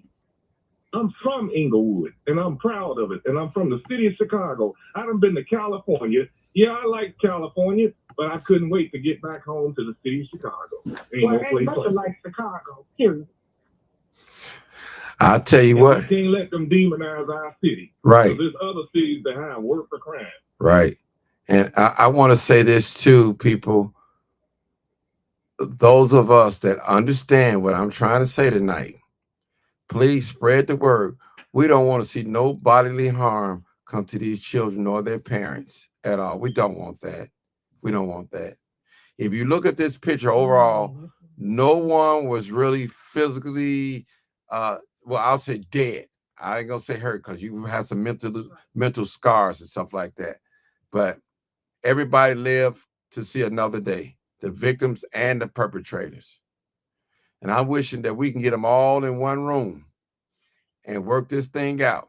Because we know the victim, her family has moved out. Now we need to focus on getting the other families safe too as well. Yeah. And I'm agree with you, Marcus, on that.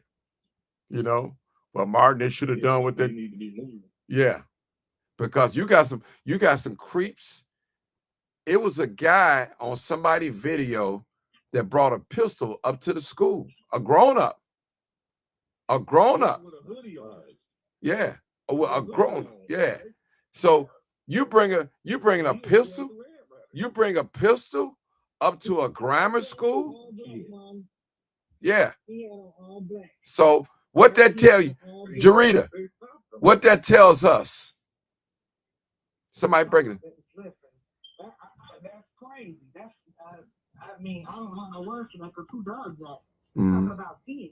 I mean, that's something that he should have been arrested on the spot. Yeah, why did they let him walk off? I don't know. I wasn't there. On school ground? Isn't a school ground safety zone? Yeah. Do they enforce them anymore? Just like the Park District. You come on Park District grounds with a gun, whether you finna use it or not, you going to jail. Yeah. Because it's a safe zone. Mm-hmm. Again, a lot of our people are zombies anyway. So that's why I started off by saying you got to figure out who the good ones and versus the bad ones. You know what I'm saying?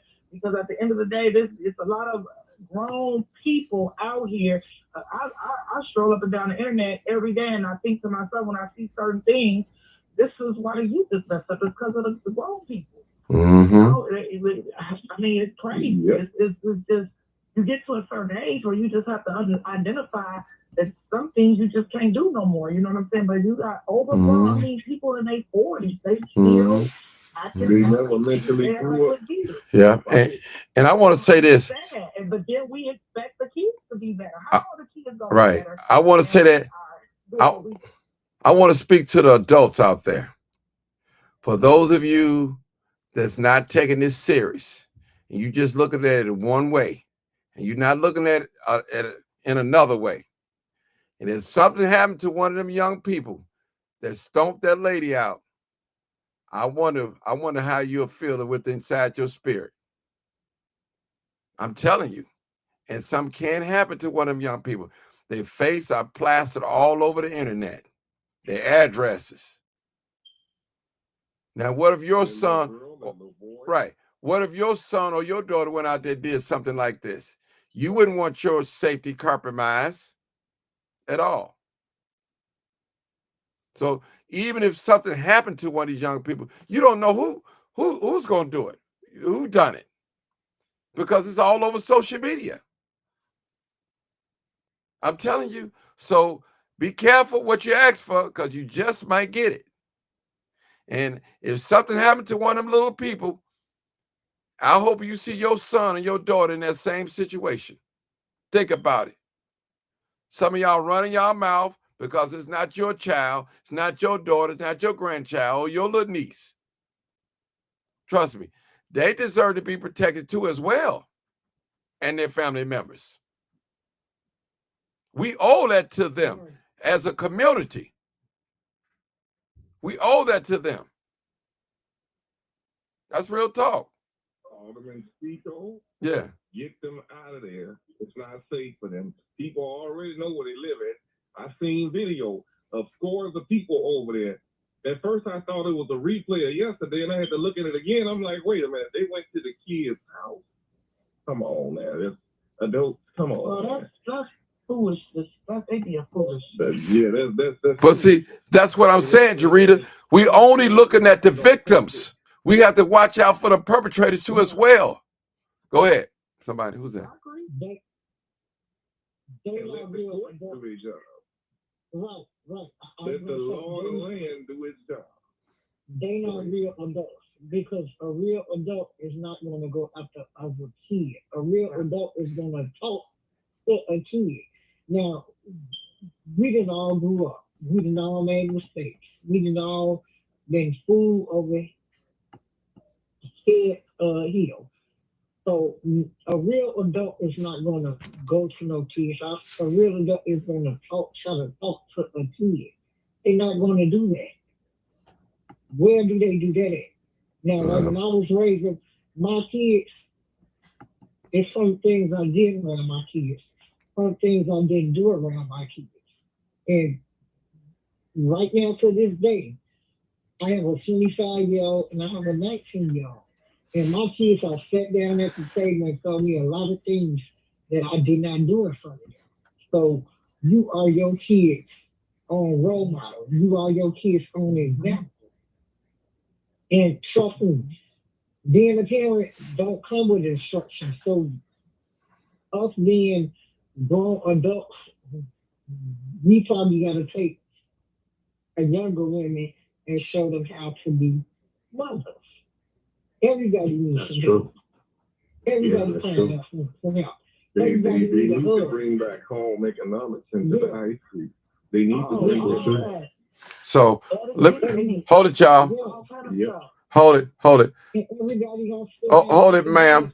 Hold it. 206, real quick. Yep. Yes, sir. I know you're getting the picture that I'm trying to paint here. I'm not making no excuses for that, but I don't want no bodily harm come to the parents or the perpetrators of this crime. Right. Because what it's going to be is going to be an ongoing retaliation. That's what it's going to be. You know what I see? Go ahead. You know what I see? Yes. And I think somebody in the chat mentioned this. But when I listen to members of the community talk about, and not the people here on the live, but because I talk to people out here on the West Coast about it. Well, you ain't heard about it all the way out here on the West Coast. And I'm talking to Black folks about this.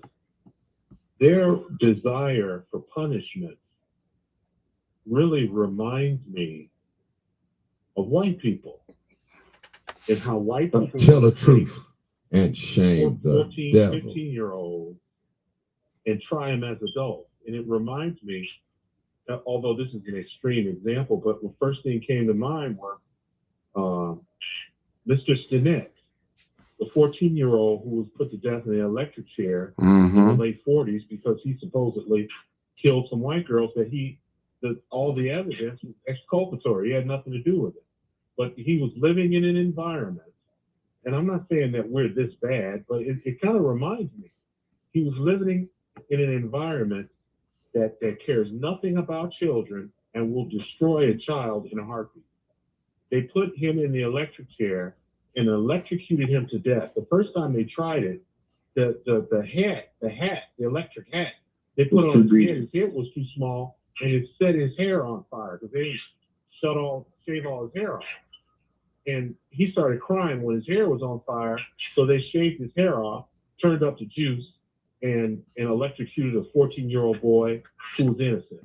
He wasn't guilty of doing nothing. That's the type of society we live in.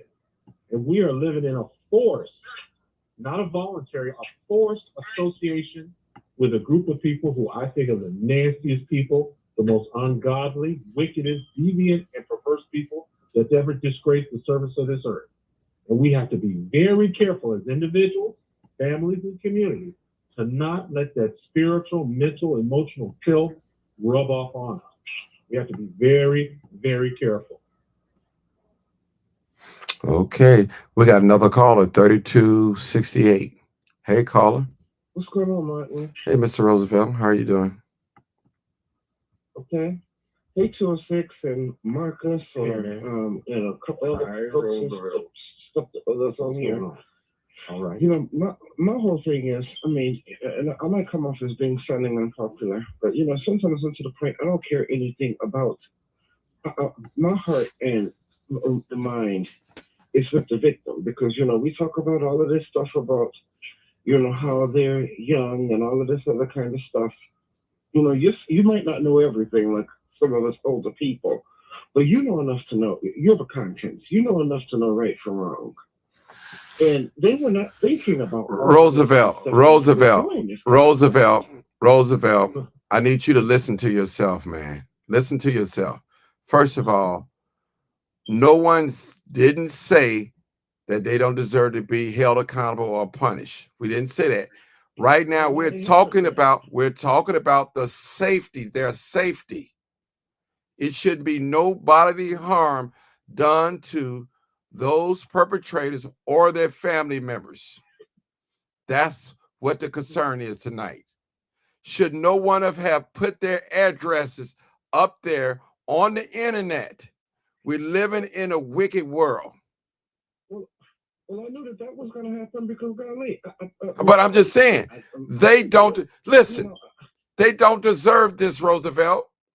I don't care how you feel. They don't deserve to be hurt like that, bodily harm. I'm not saying they don't deserve to be punished or penalized for that. Yes. But far as their protection, they're still minors. Trust me, there's no lost life in this, Roosevelt. There's an incident. It happened. It went viral. Just think about it, brother. We have to protect our children. Those are children, brother. They're not adults. Yeah. They're not adults, Roosevelt. We're talking about 14, 13, 12. Come on, Roosevelt. Come, you got to wake up, brother. You got godchildren. You know. It can happen to any one of us. Any one of our children. You know? So we have to be careful. Their lives have changed. Yes. Yes. Children's lives have forever changed because this has went around the world a couple of times right now. Their lives have changed. Honestly, people want these kids to pay. They're going to pay more than they thought they're going to pay because this is going to be forever. This is going to be going on. Employers are going to remember this.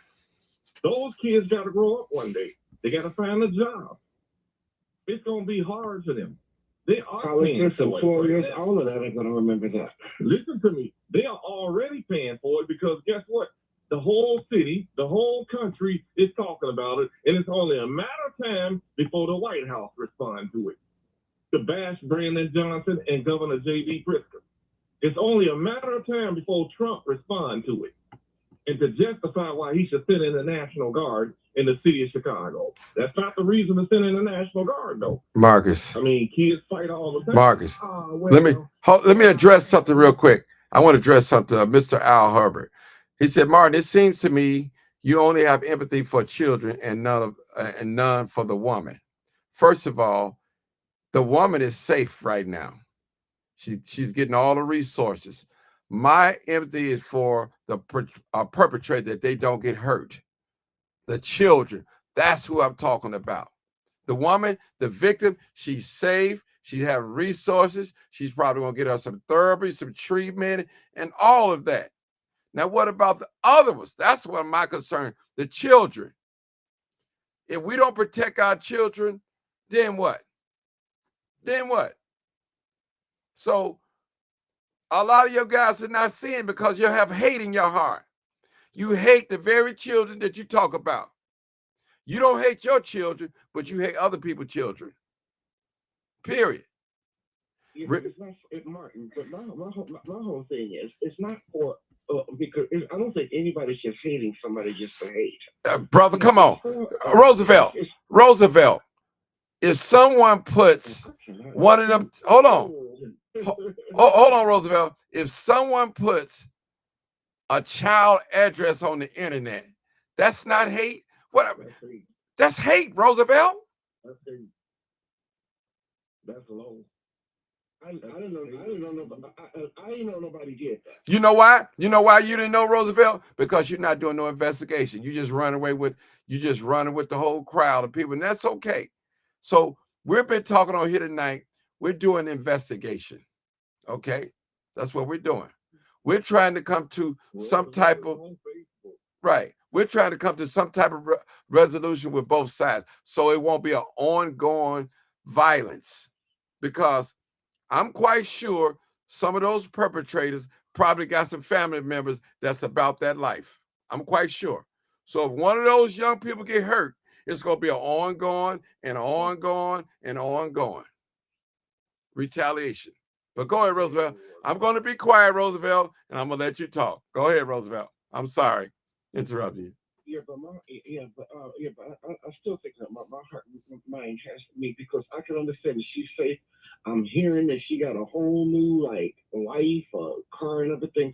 But my whole thing is, all of this stuff. It never should have happened like that in the first place. It never should have happened like that in the first place. And I mean, I saw, Marcus, if I can use you for a second. I saw your live on Facebook a little bit earlier today, and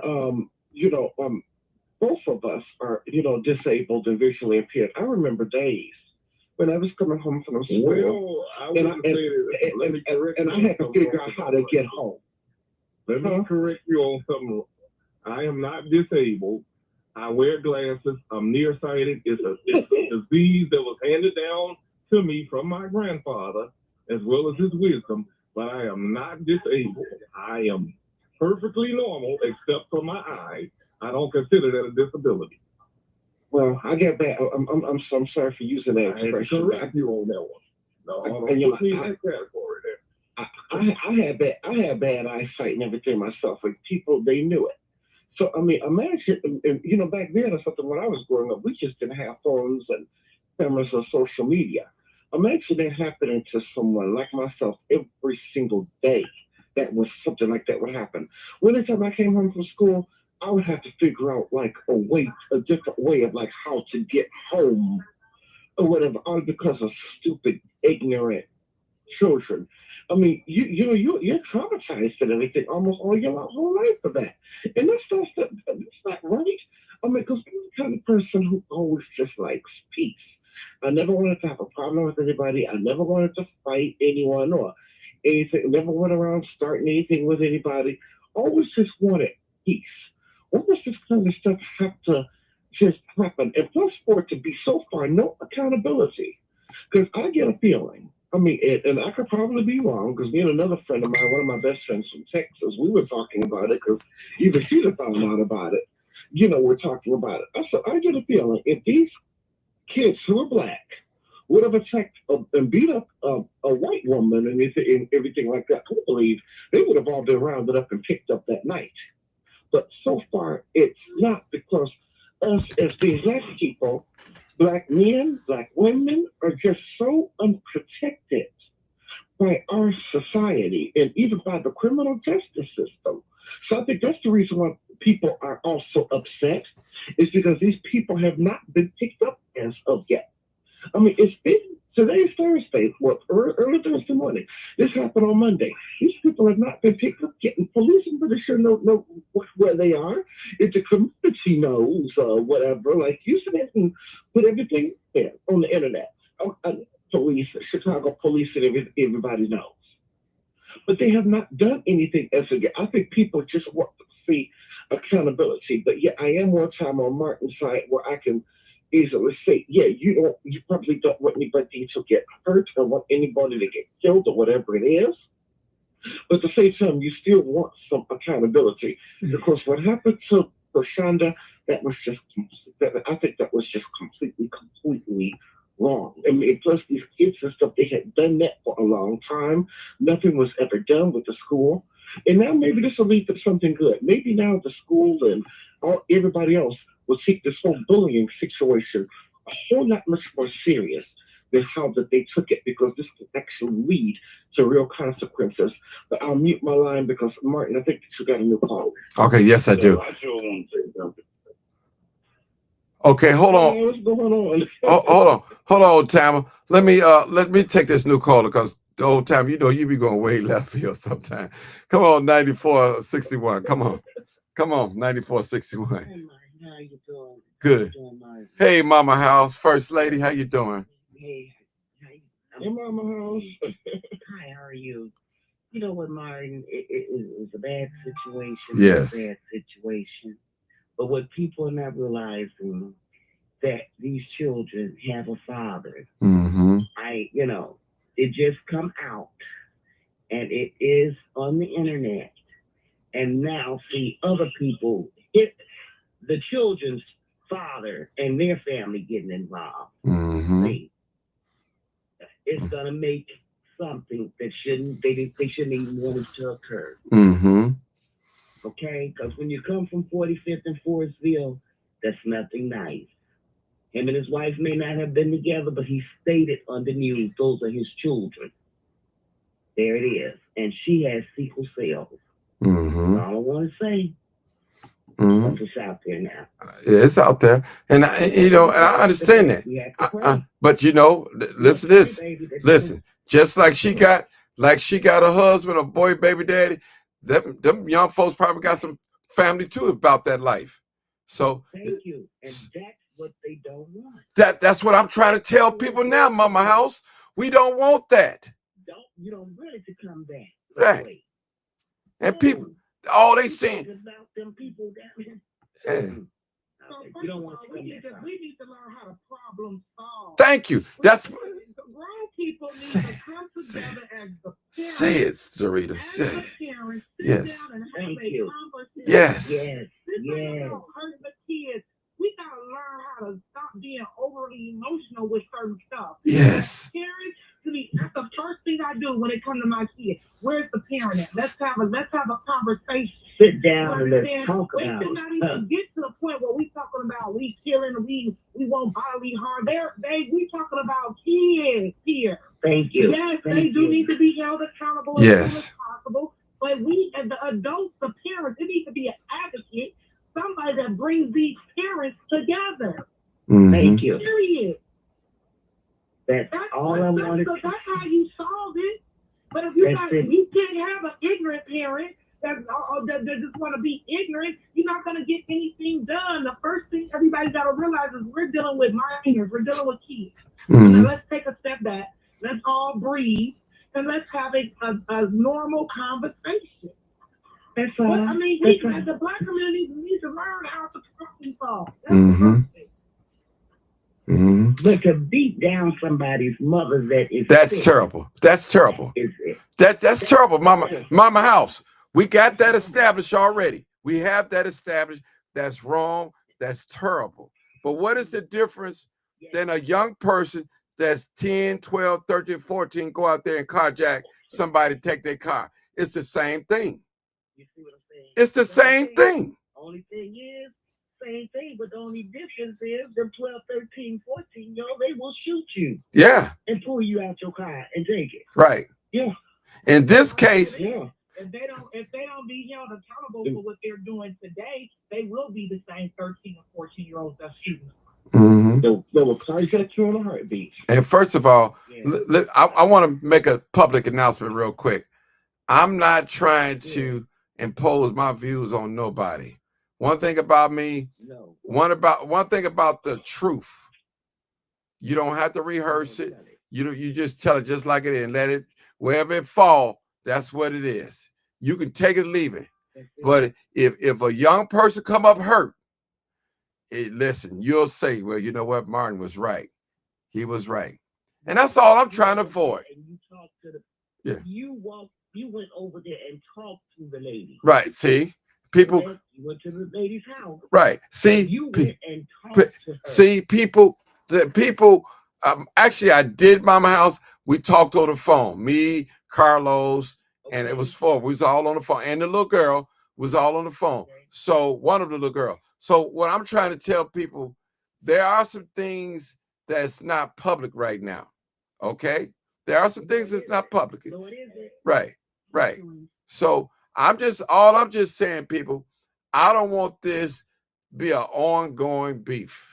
I'm looking as a. Thank you. And Mark, go ahead, Mama. I want to say one thing, and I'm not trying to interrupt you, but we know the same person that is in her family. They had a party Saturday. Mm-hmm. They did not allow the block to come in that party. That's all I'm going to say. Mm-hmm. They had a party Saturday. And, you know, like you have your special friends in your family. Mm-hmm. That was it. So why take it to the Board of Education? Why take it to the kids' school? Mm-hmm. Why? This didn't have to happen. You wasn't invited. Mm-hmm. That's all. Mama House. You know the person, Martin, personally. Yes. Mama House. Yeah, Martin. It was in the video. It was a gentleman. I think he had all black. You couldn't see his face, and he had brought a pistol up there. He brought a pistol up there. Now we're talking about grammar school people. A grown man bringing a weapon. Face covered up. Yes. Come on, y'all, make it make sense. Like he got COVID. Yeah. He got COVID. I don't know what. I guess so. I guess so. You thought he had COVID or something. Mm-hmm. Face covered. Yeah. Mm-hmm. Oh yeah, I think I heard something about that. No, it's a factual. It's facts. I'm gonna say this. Mama House. Yeah, baby. Can I ask you a question? Yeah. So you saying, so I'm getting an understanding that the victim had a party and didn't invite the rest of the kids on the block or whatever, and they got mad? I presume they must have, but it wasn't for the children. It was an adult party. And so the other adults got mad, and what some adults will do is send their children out on a. Thank you. No, they sit around their children. That's right. What they do. People talk around their children. That's what they do. They talk. And the kids take it to a whole other level. Yeah. Thank you. And the kids take it to a whole nother level. My mother used to say the first thing an adult can do is talk adult business around children. They'll take it. It's beginning to make more sense. I guess. Okay, we got another. This didn't just happen. Right, we got another caller. Okay. This just didn't happen, baby. Okay, we got another caller. I want to read what Lady Golden 1964 said. This seems like the people are trying to create conflict where there should be creating resolution, and that is correct. All right, let's go to this caller, 8966. 8966. Hello, how you doing? All right, great. Hello, how you doing? Wonderful.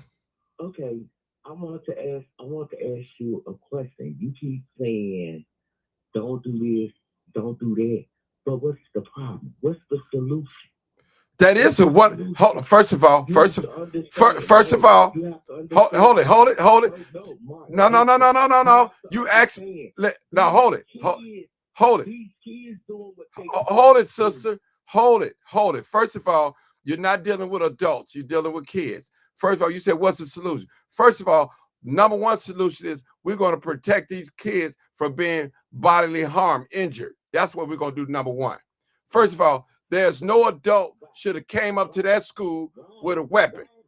No. Why? Why? No, come on, sister. You're thinking way off, Lisa. I'm sorry. I told her disagree with you.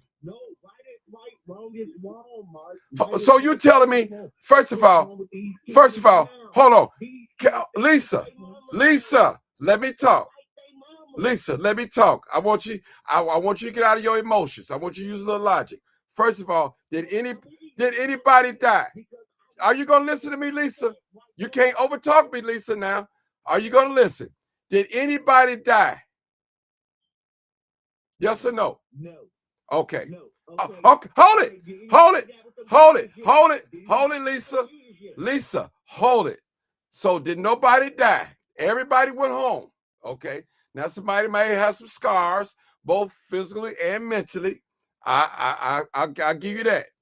Now, how can we as a community hold these young people accountable?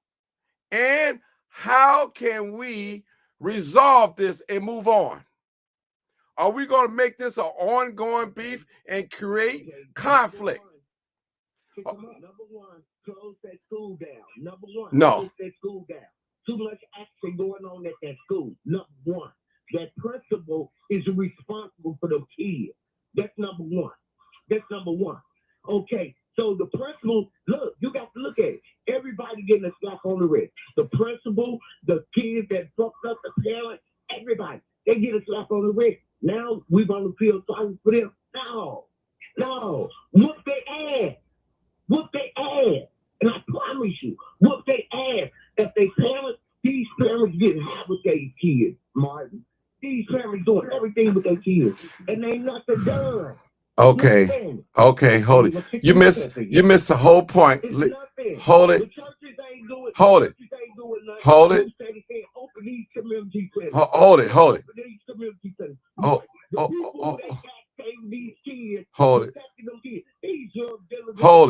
Hold it, sister. Hold it. Lisa. Hold it, Lisa. Hold it. Just calm down. Take a deep breath. Now, first of all, no one said on this live that they should not be held accountable. Now, it's not up to me. It's not up to, hold on. You keep saying that they need protection and all. Yes, they do. They do need protection. Okay, hold on. First of all, let me say something to you. Hold on. Let me say something to you. If your grandson would have committed a groomless act like what we just witnessed, wouldn't you want him to be protected? You don't want nothing to happen to him. Okay. No, hold on. No, Lisa. No, you're not going to overtalk me. Lisa. You're not going to do it. You're not going to do it. I'm sorry, Lisa. I put you on mute. Can't talk to you because you're too emotional. You know, you got to get the hate out of your heart for the young people. You know what I'm saying? But Rick, it's no problem. Okay, Roosevelt, we've moved on. The problem. Thank you. Thank you. I agree with yes, we all are upset, but it's still a way you have to deal with children. Thank you. See, first of all, let me say something. Come on, Mama House. Martin's platform. This is your platform. And if you're going to be disrespected and overpowered, no, you don't have to accept that. You did right. Mute her. This is your platform. No one else in the city of Chicago comes up with anything that is going on in this city but you and the regular news when folks, our children, our grandchildren, or somebody got killed and they never find out who do it.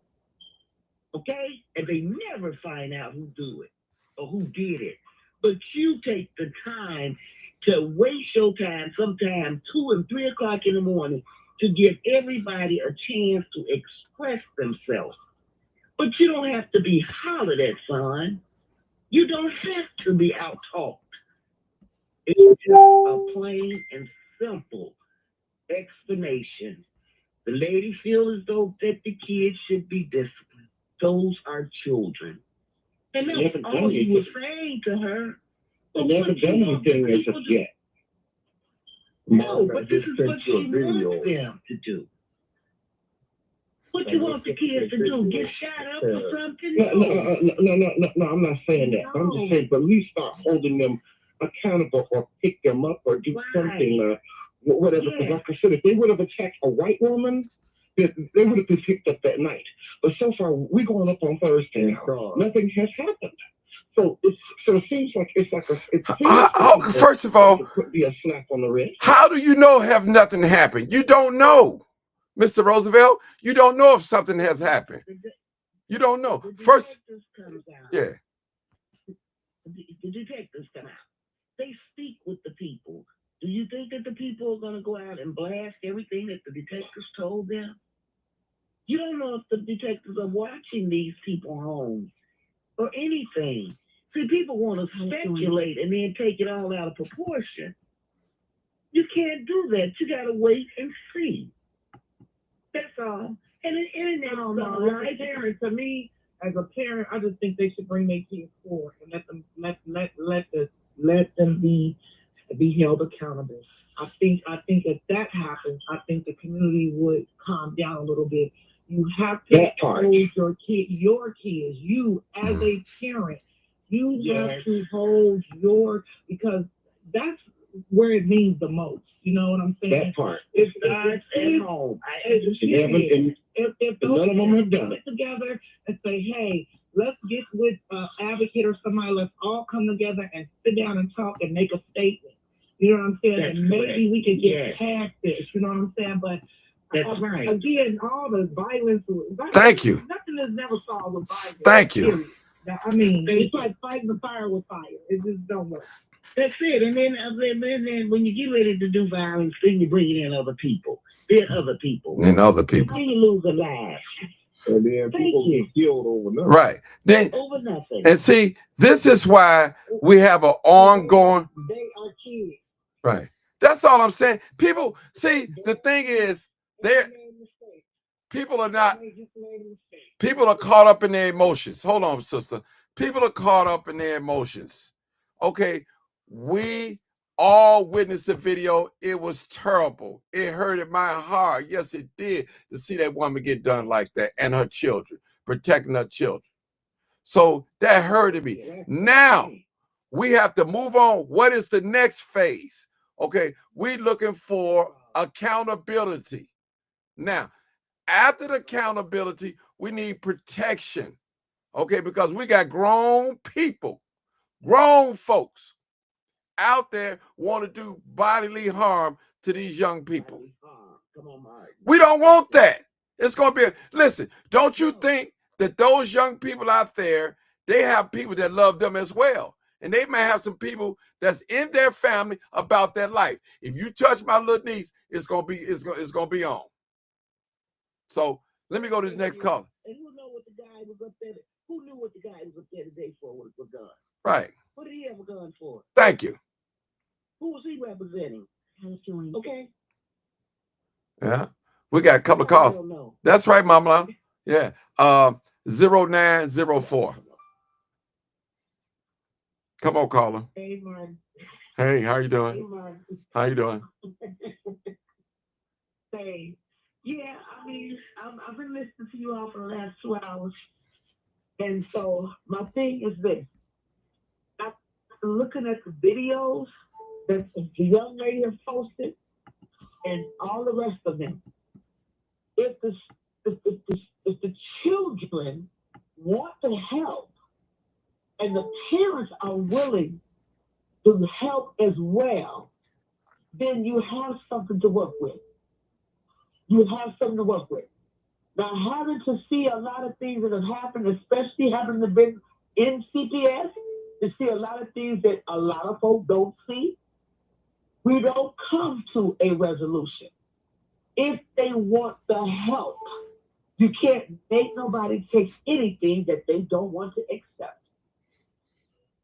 If they want to change, if they want to know how not to retaliate against another student, how not to fight a parent. That's the craziest thing. I don't know if you all remember, Martin, if you remember the grandmother that was a Chicago police officer whose grandson was living in the house in Chatham, and she told him, you can't stay in the house and I'm going to work. You got to go to school. He got pissed with his grandmother, murdered her, put her body in a catch basin, and he went out there and spent on a credit card. So he's in jail. I remember that. That story, yes. And I actually started, before I met Martin, a victim advocacy program that violence against grandmothers. Mm-hmm. Because you have children that kill their grandparents. So if they want the help, then we can do that. There are some CPS schools that do have after school programs. I stayed there. How many ratio students were staying at school programs? Not even 12. They have a lot of programs. Chicago Urban League got a lot of programs. You see, and I see even in case management fairs, where there are a lot of agencies that provide the programs. But some of our folks will not take it. So what happens? They go to the other end. I didn't see it happen. I'm not lying. It's real talk. I'm like, well, see, we got programs, and everybody said we ain't got none. Yes, we do have them. But do your children come home from school, and I'm asking parents worldwide, do your children bring you all notes from school? Do you see what's sitting on the desk at school in the office? A lot of the principals will allow agencies, organizations, or groups to bring flyers in under the discretion that it's good for the students. There are a lot of them out there, but they don't tell you about it. So when the students when I taught in the private school, I made the students turn their desks over every week. Why did I do that? Because there were report cards in there. There were no students at home because the kids would not bring it home to the parents. They wouldn't do it. And I was in a Christian school. CPS gave me a hectic scare because some of the things that I've seen happen in CPS up close and personal, where a kid could haul off and push another adult and whatnot and cuss you out and call you all kind of names that your mama never gave you. I didn't see that happen. But what I don't like with CPS is the rule book that says if a child get hit, don't hit them back. Well, I got a problem with that. Because everybody's not going to be easy to turn the other cheek. That's not easy with a lot of folks. So the kids come to school and they do the opposite of what you all see them do at home. So if these young people that literally hit an adult, I don't care what happened, what you gonna do? You're gonna hang the child and hang the parents. At the end of the day, who gonna die? Come to the realization. If somebody wants the help, it's like a crackhead and an alcoholic. If they want the help, they can get it. Then create, as Martin, as you said, and I've heard what you said. You don't want the victim to get back at the one that was the attacker to end up killing them as a rebel. That's what happened. That's some case management all over. You don't want it to happen. But we also have to train up these children. As I said the last couple of days, God will hold everybody accountable for what you do. You don't teach your child the right way. You will be held accountable by him. Forget the law. It's what God will hold you accountable for. So if they want the help, if the young people want to listen and sit down and take heed, and the parent as well, because I've heard these kids talk about blowing each other off. Little girls got conversations like they're porn stars. This is what they do in school. So when they're a child, they're talking like they've been there, done that, like they have lived life longer than you and I have.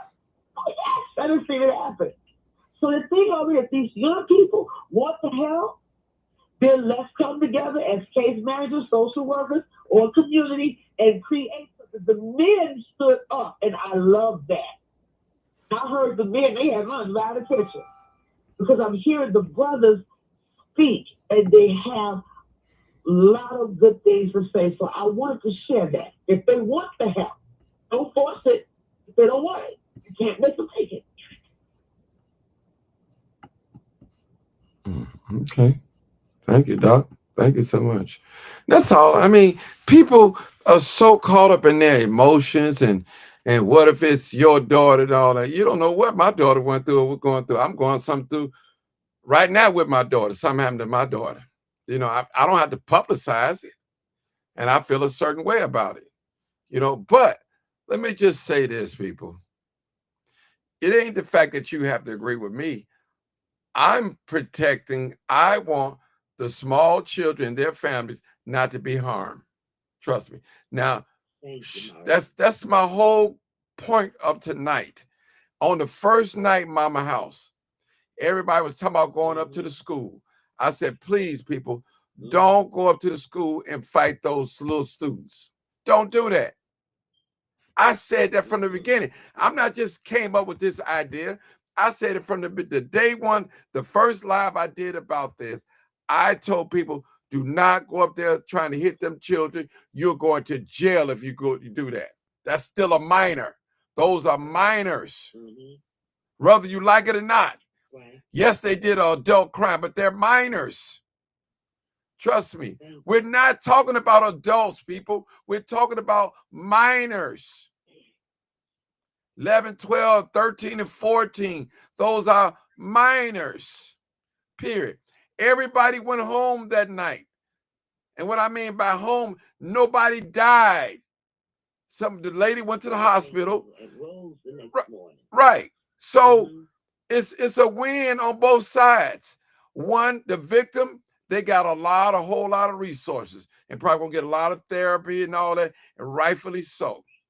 But as a community, as an activist, as a father, as a grandfather, as a podcaster, we owe it to our young people to protect them, to diffuse this violence from out here.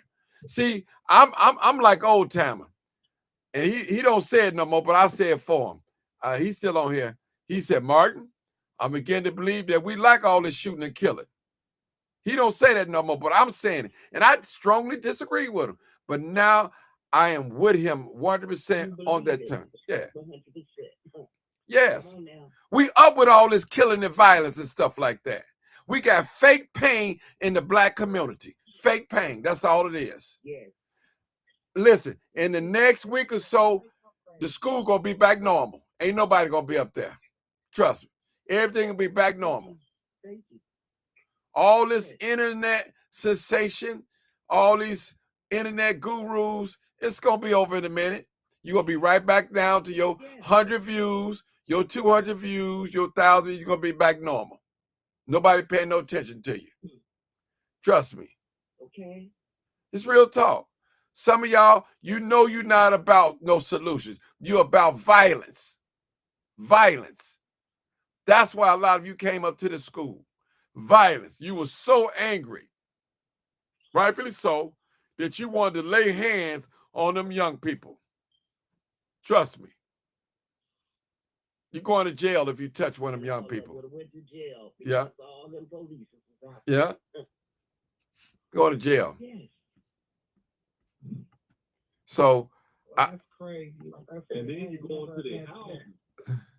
That'll get you in jail. People gotta train up their children at home.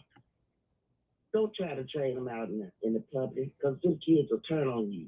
Because you know you cussing them out, and they're going to cuss you right back out in the public. So train them up at home so they'll know. Because these kids, some of them, you don't know what they're dealing with. You don't know what type of parent. They can have a person, a parent that's on them drugs. They can have a mama that's sitting up drinking all day. Mm-hmm. Sometimes children are dealing with some sometimes children are dealing with issues and they don't want their friends to know how bad it is in their home. Mm-hmm. So they take it to the streets and take it out on other people.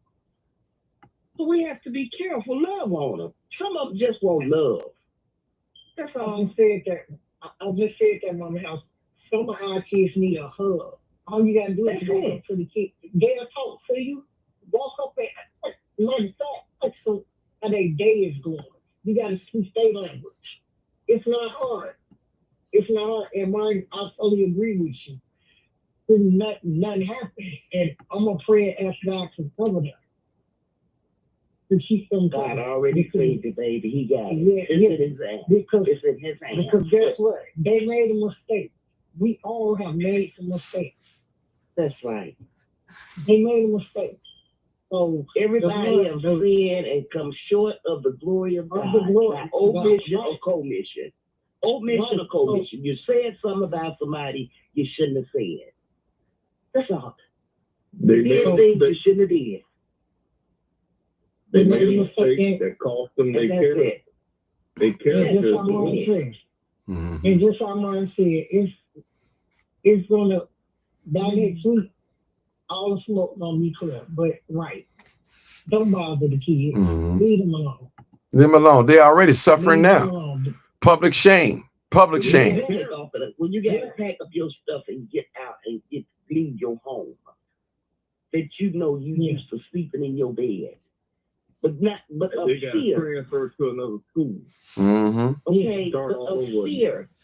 But of fear, you leave because you don't know what people may do. May try to blow up your house and your children is in there. Mm-hmm. So let it die down. Let it die down. My oldest boy. Yeah, and Jarita, that's all I'm saying. And Jarita, hold it. I was just saying Mama House and Marcus and Roosevelt and, all you guys, I'm not taking up for those young people. I promise you guys I'm not. I'm not, That could have been my sister. Right. I'm not, that's not my character. Anybody know? Yeah. Yeah. So my thing is, I don't want this to be an ongoing violence thing. And it can be ongoing. Why you think gangs fight each other? For the last 30, 40 years, they fight because it's ongoing. Yeah, it's on. Yeah. Those wars that are started for somebody messing with somebody in their family. I mean, this can go beyond what is going now. I'm quite sure we all got somebody in our family that's been to jail, that's in jail. And don't hear about going back to jail. Thank you. I mean, and you're not wrong for trying to see both sides, Martin, so you don't have to apologize. Right. What I was trying to say is that people are angry at what they're seeing on this video. And all they seeing is this video, and some of them are putting themselves in the place of that young woman. That's what's really. I know I am. I know I am. Yeah. Go out to this. I went through it. Talking about hurting children, no, that's sickening. That's sickening. That's sickening. You're doing too much. You know what I'm saying? I mean, of course they have to be held accountable. But yes. Go as far as the harm, that's a different level. That's holding. It's a video on Instagram right now. It's a video on Instagram showing groups of people going to their house, and one of the people commented, harass them, keep harassing them. What good is that going to do? Let the laws of the land do its job. The laws of the land probably already investigating. They know it, but they can't put it out there. Karma's a motherfucker too. You're supposed to sit back and let the most high work. It might just all work out for the good in the first place. You know what I'm saying? I've learned that with my own situation. Sometimes you just gotta sit back and let things take its course. Everything don't need a reaction like that. You know what I mean? It's good that everybody came together, finally for something. But you know what I'm saying? We are still dealing with kids, and we have to keep that in mind. You know what? Martin, if I can share this with you all. Yes. I don't know if you all remember this in 2015. I was the parent that pissed off CPS about the Chief Keef and Freddie Watts story. I was the parent. That's who I am. When the substitute teacher literally gave the students a class assignment to find out how many times this boy went to jail and all that kind of stuff, and because music is a part of what I do as well, I said, what does this have to do with anything?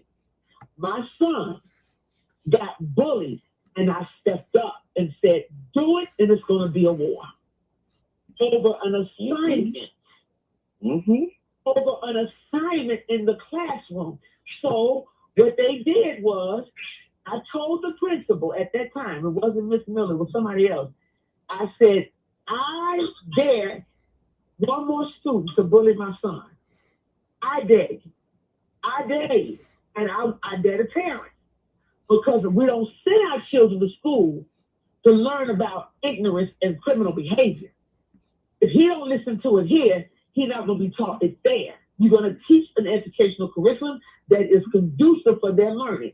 So when they got another teacher, the teacher called me and said, I was told to call you to make sure that it was all right. I said, I don't have a problem with it, but I don't want him learning about no cheat. It's a curriculum, which goes back to what the other man, Mr. Muhammad, said last night. But the bullying is unacceptable. Now, yes. CPS says it's unacceptable, but it actually still continues to go on. I, as a parent, pulled my baby out and put him in K through 12 and homeschooled him for 2 years until he went over to prospective middle charter school. That's what I did. I was asking about my children's education. I'm going to be all up in the business. But I respect the educational leadership. If they were not right in what they did, I made it very well known. So, and he's off to college now, 3rd year. But you've got to understand how this stuff is. CPS, the same people I had a battle at, ended up hiring me later on because I'm serious about these kids. But the foolishness has to stop. When are we going to do the book? When are we going to do the Bible? When are we going to do the Bible? That's all I want to know, because God is watching everything that we're doing. We have a responsibility. Not the mayor, not the governor, not the president. When we have our children, no matter how they got here, through marriage or whatever, we have to teach our children at home. Tell the truth and shame the devil. That's what we're held accountable for. But when they go to school, what that is the parents. The parents is messed up from the jump.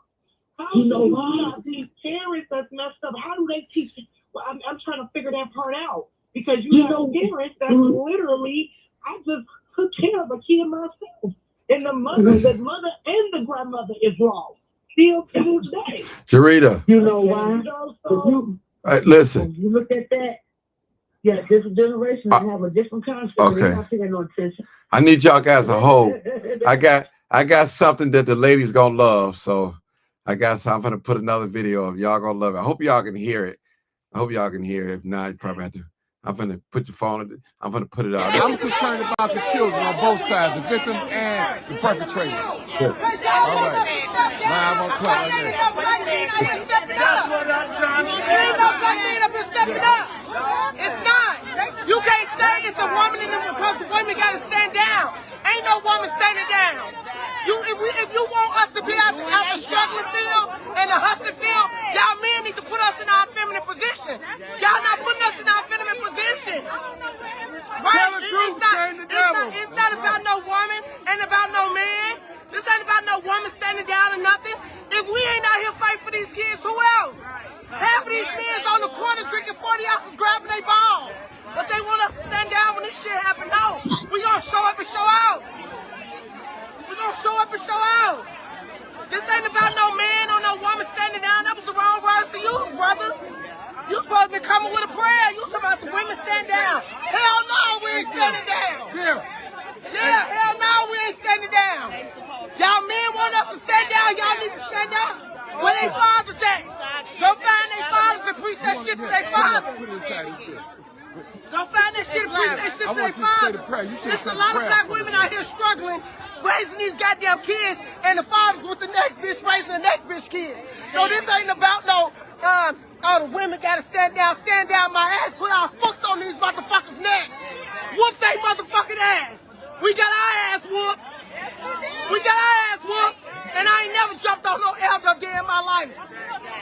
whoop their motherfucking ass. Y'all, these women scared to lose their low income. They scared to lose their food stamps. If your kids is bad, my mama put me in high grove, Jackson Park, and everything. You want to be out there with them GDs? Go ahead. I was big GD crazy. Still big GD crazy. But I bet you my kids ain't out here whooping on no motherfucking elder folks. I'll put my foot in their motherfucking neck. Them kids need their ass whooped. All of them boys, this is my best friend that just passed. All of them boys whooping on the ground lady. No, it's too many women out here. There ain't enough men out here. So us women, that little girl, it ain't enough men out here. It ain't enough men out here to say us women gotta stand down. That's crazy. This ain't about no man or woman thing. They was throwing bikes at my window. Yeah. They tore my backyard up. I was gonna go. All right, ladies. All right, ladies. All right, ladies. Did she lie? Did she lie? Oh no, she told the truth. All right. Go ahead. It's plenty men out here. Y'all stood up. Y'all stood up and showed out. It's plenty men out here. Mm. You gotta know your rights and folks. I heard her say, I remember her. She had on the day coat. I remember her. She said she's really crazy. No, it's called indecency and order. You gotta know your rights. You gotta know your rights and place. You gotta know your rights and place. That ain't even a lady for me. That ain't no lady. I'm gonna be real with you. That ain't no lady. A grown lady, a rightful lady, know they place. She's all out of order. Out of order. I gotta see it. Out of order. No, that ain't even a lady. She's ghetto. I'm just gonna see it. Ghetto. No question. Anybody else want to comment? I agree with that 100%. So what Martin said that if the man was out there, then as a woman, I guess you would stand down. So I mean, from what I could see on that particular day, the men showed up, and I've been in these streets. Usually the men do not show up, but on this particular day, the men did show up. And when men show up, us as women, we do have to allow them to be men. Exactly. Hmm. Are you talking about Monday's video, Martin? Mm-hmm. Okay. All right, that's what I wanted to make sure of. Yeah. But a lot of us women, we in survival mode. So you know what I'm saying? At the same time, so you know, I'm like Martin now. You got to see both sides of the fence. Mm-hmm. You gotta see both sides. I'm gonna say again, I feel like with my son, he wouldn't be where he was if dad was better. Period. .com. But then I'm a type of person where I'm like an open book. I always look myself in the mirror and say to myself, man, I could have chose a better dad. Period. There you go. So you know, you gotta look at it from all angles. That's true. We got a new caller. New caller. 04. Okay. We got 0404. New caller. Go ahead.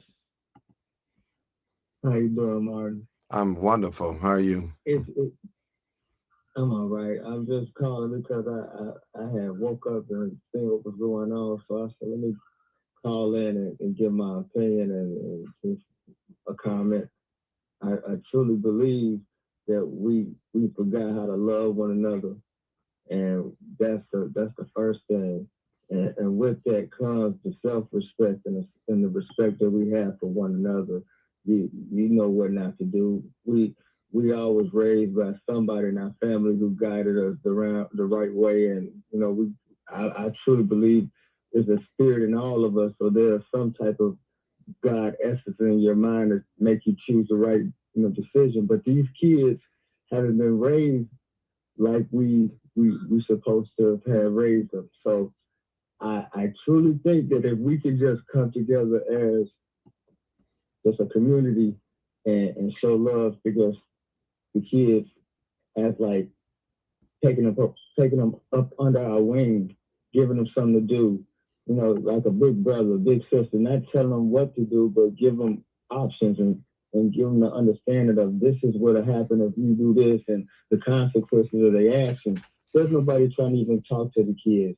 I remember back in the day, we had field houses and boys and girls clubs and different things like that. Boy Scouts. It's nothing for the kids to do. All they hear is just Chief Keef and rap music. Not to put it on them, but that's all they're being influenced by.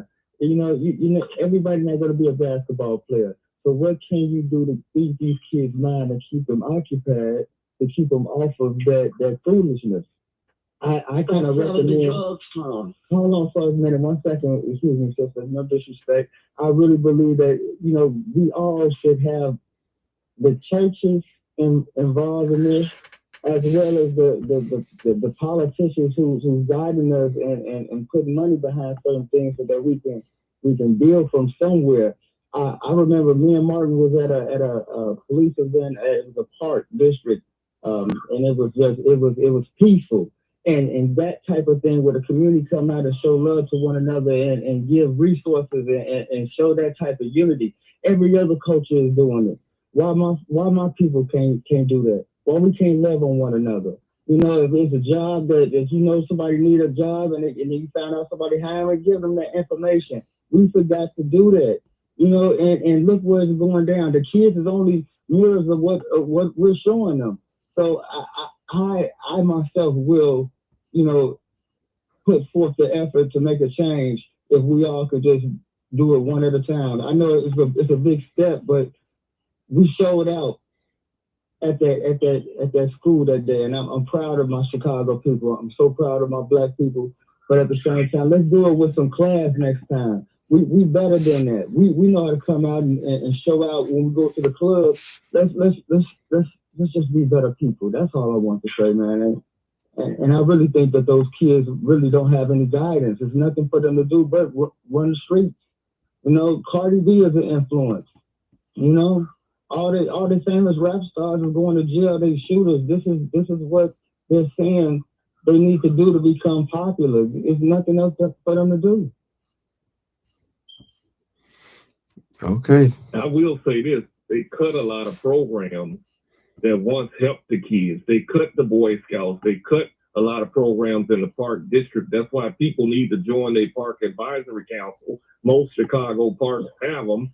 They need to join them and get those programs back up and running to keep the kids busy. They had the midnight basketball. They cut that. They had woodshop. They had all these programs in these local Park District field houses that was free. Now you have to pay for it. And then they started charging $15. Mm-hmm. Right. Now you have to pay for it. Mm-hmm.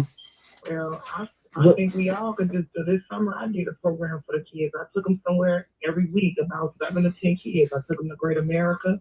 I took them to the Black History Museum. I took them on the train. We went downtown. We had pizza.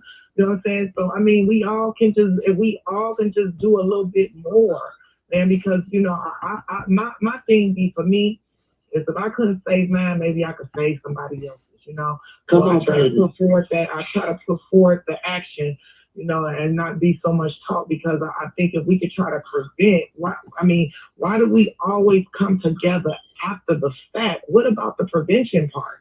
Let's prevent this stuff from happening. How do we do that? I threw an idea out there to one of the students at Carter School that was in 6th grade. And the young man said, I want to make some money, but I'm not old enough to apply for After School Matters. And I asked him this question. I said, what is your greatest gift that you have? He said, well, I'm a gamer. I said, oh, okay. Now, I'm not too hooked up on all that, but let me tell you what I told the young man. I said, well, why don't you talk to your mom or your dad about you teaching the younger person how to play the game? Charge them $5 for 30 minutes. Make some extra money. The greatest gift that they have, whether it's artistry, whether it's music, as far as correlating, you know, playing the instrument, there's a lot of gifts that these young people do have. And when I taught in the Christian school, I actually had my 1st and 2nd graders. I did 2 grades, 1st and 2nd grades cross curriculum. And I actually showed them how to shop. I bought the play money, showed them how to shop, ask them what they want to do and they want to grow up. And I played a career game with them to educate their minds on how to save their allowance when they get the allowance and do some positive things. It's creativity with a lot of the young people, especially in grammar school, because a lot of these grammar school kids, they not Google that no more. They looking at stuff, they looking at clothes, they want the best. But if you find out what their gifts are and build from that, then like Gerald Washington was over here before he moved. We have the Park District where I work out at. And now I'm like, why don't we put some other programs in there instead of closing at 7 o'clock at night? Let's go until 9 o'clock. Let's do some other things there. Where the young people, a gentleman wanted to do the building, Martin, you know over here, the old school, this old building. Mm-hmm. Now he wanted to do a daycare. I said all night daycare would be good. But some of the people, we're not hiring no pedophiles and murderers and rapists, but get the young people whose parents are working, but they don't have anyone to watch their children. Get skilled college students that want to work for whatever little amount that we can give them and build within our community. We have to talk to them and find out. But when I shared with that young man, he went on ahead and his parents allowed him to do it over the summertime to make some extra money, but he charged a little bit more.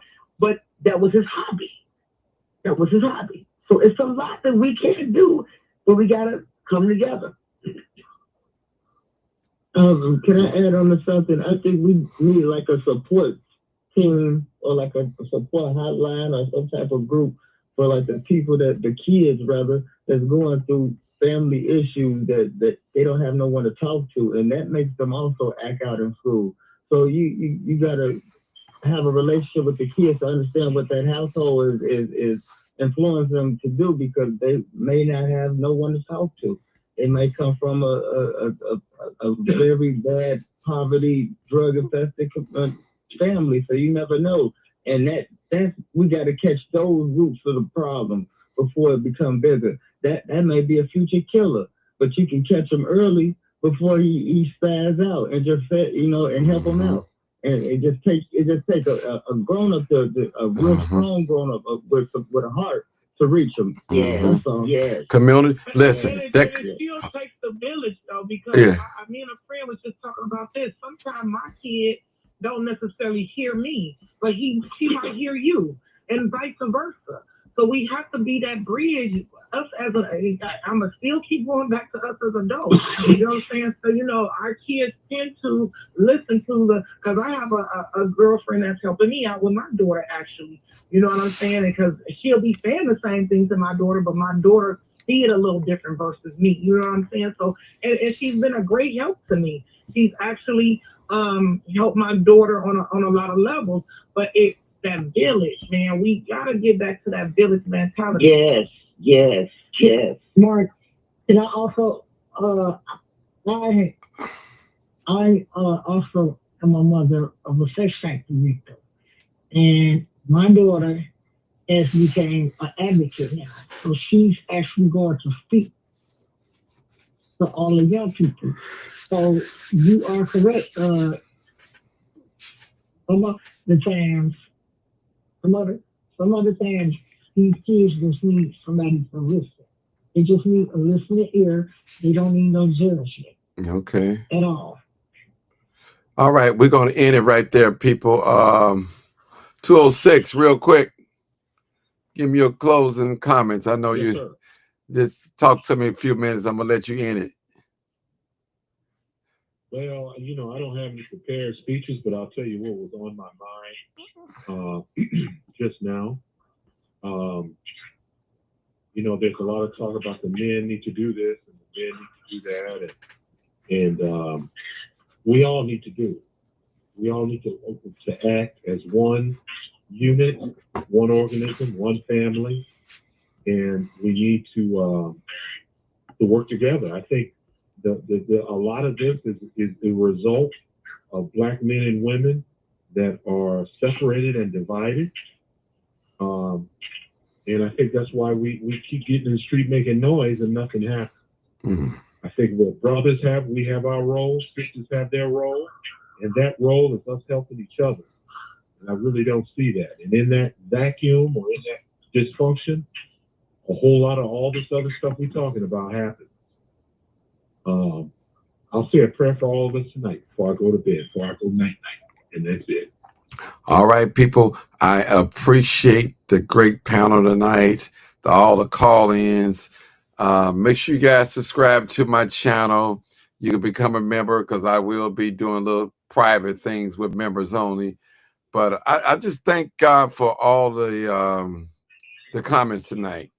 And I'm not mad at nobody because you gonna see the way I see. That's not the case. But my ultimate goal is I don't want to see no bodily harm brought to no child or nor their parents. That's it. If we can't agree on nothing else, that's my goal. The sister said that's it.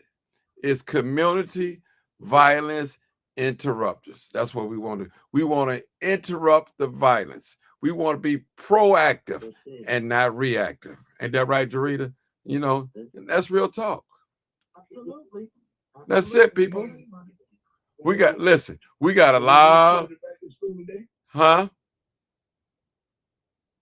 For those children that did Mr. Old Timer, I cannot answer that question, to be honest with you. I can't answer that question to you. I can't answer that.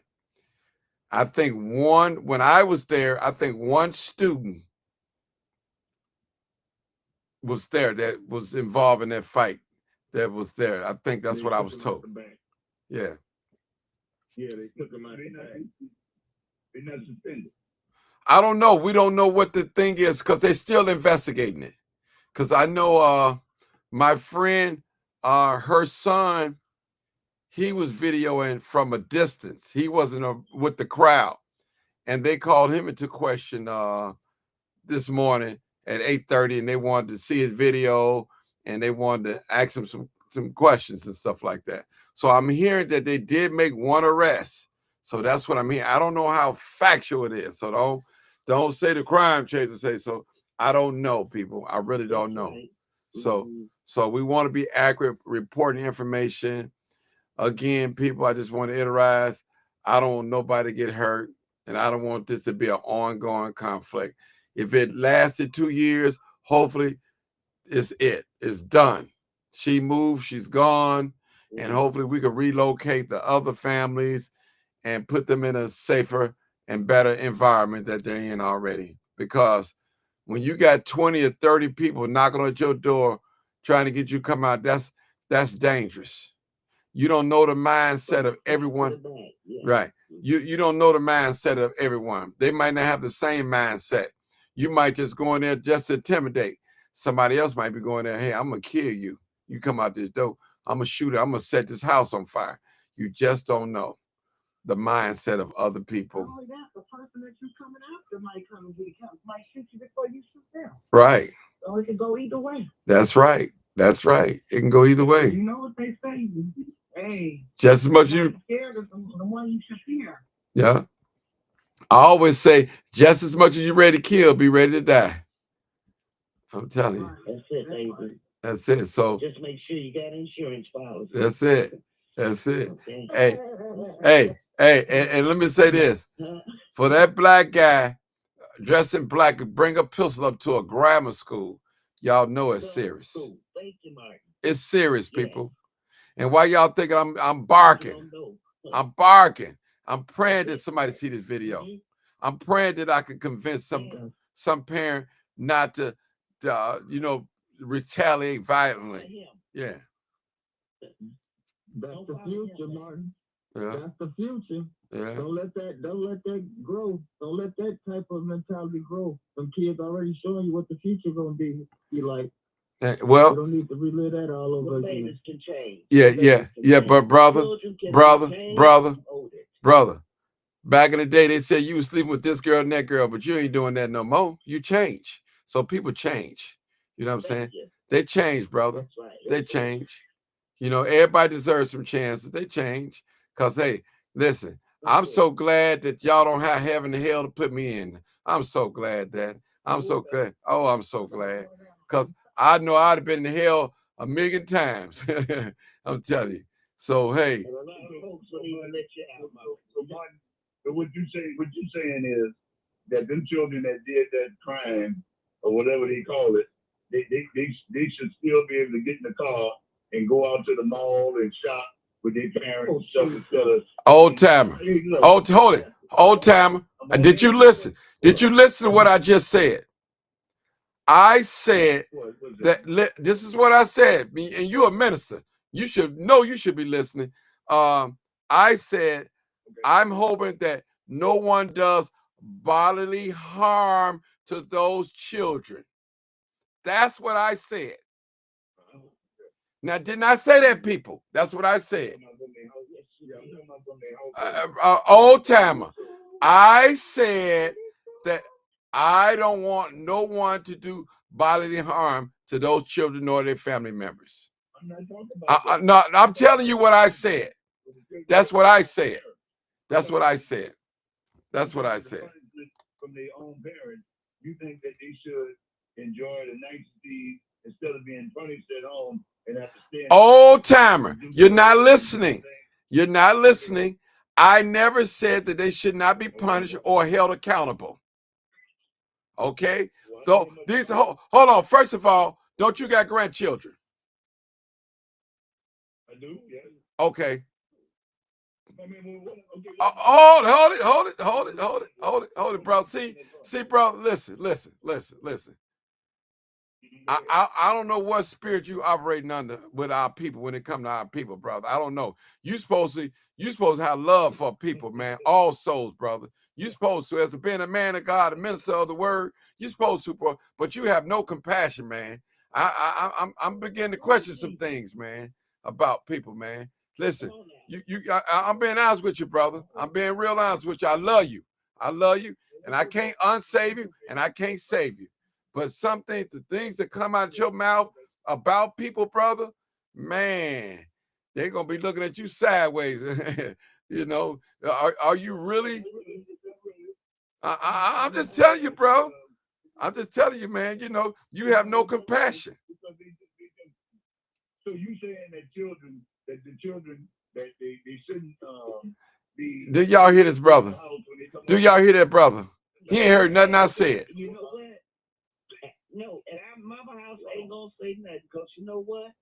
To be a man of God, ooh, Jesus, that's the first thing the Bible tells us. Love ye one another. Let's do one things in decency and order and fear minister. But love ye one another. And the first thing God loves is those babies. Them children is our future. That's what I said. The children are our future. People say, these are our babies. These are our babies. You know, you call them minister. You're supposed to do things in decency and order, minister. Decency and order. Decency and order. Now, come on now. Get it right. Ooh, Lord Jesus. Okay. All right, okay. I hear you. I hear what you're saying, and I'm not saying that what I'm saying is people gonna do it that way. But if it was my child, mine would be under strict punishment until I say that you can start going back outside and play. Until I say that it's okay for you to go here or there. Other than that, you're gonna be right here in this house, and you better come home from school as soon as school is over with. You better come home. That's if it was mine, that's what I would do. You better come straight home from school, and you better not leave out of this house. Let me tell you something. When I was growing up, I wasn't doing what I was supposed to do in school. And my father had gave strict orders. He gave strict orders. But he said, I want you to come home, and I want you to do this here. I started doing that. But then I started slipping outside, and I didn't think my mother was going to say anything. I started slipping outside. I was looking through the window. My friends, running outside, and they running back and forth. And I started going outside. Okay. She didn't say nothing. Okay. She didn't say nothing. Okay. And so one day I came home from school, and my father, that wasn't normally at home at that time, he was outside washing his car. He was outside. 4 in the morning. Okay. I know. Yeah. Listen, people. Listen. I'm going to drop some. I'm going to drop a word. I'm going to drop a scripture, and if it the shoe fit, y'all wear it. If it don't fit, if it don't apply, let it fly. The Lord, Psalms 103:8. It says, "The Lord is merciful and gracious, slow to anger, and plenteous in mercy." Yes. Yes, he is. I'm going to read it again. The Lord is merciful and gracious, Forgiveness, baby. slow to anger, and plenteous in mercy. That's what the scriptures. I didn't write that. That's what the scripture said. I didn't say man. I said the Lord. That's what the scripture said. Yeah, you know, that's what the scripture said. That's what the scripture said. Yeah. That's the word for this morning. And let that sink in y'all spirit this morning. Let that sink in your spirit. Listen. Let that sink in your spirit tonight. The Lord now. The Lord. The Lord. The Lord said it. Yep. You already know what it is. Know what it is. Live, uncut, unedited. Tell the truth. And what? And shame the devil. I love to be.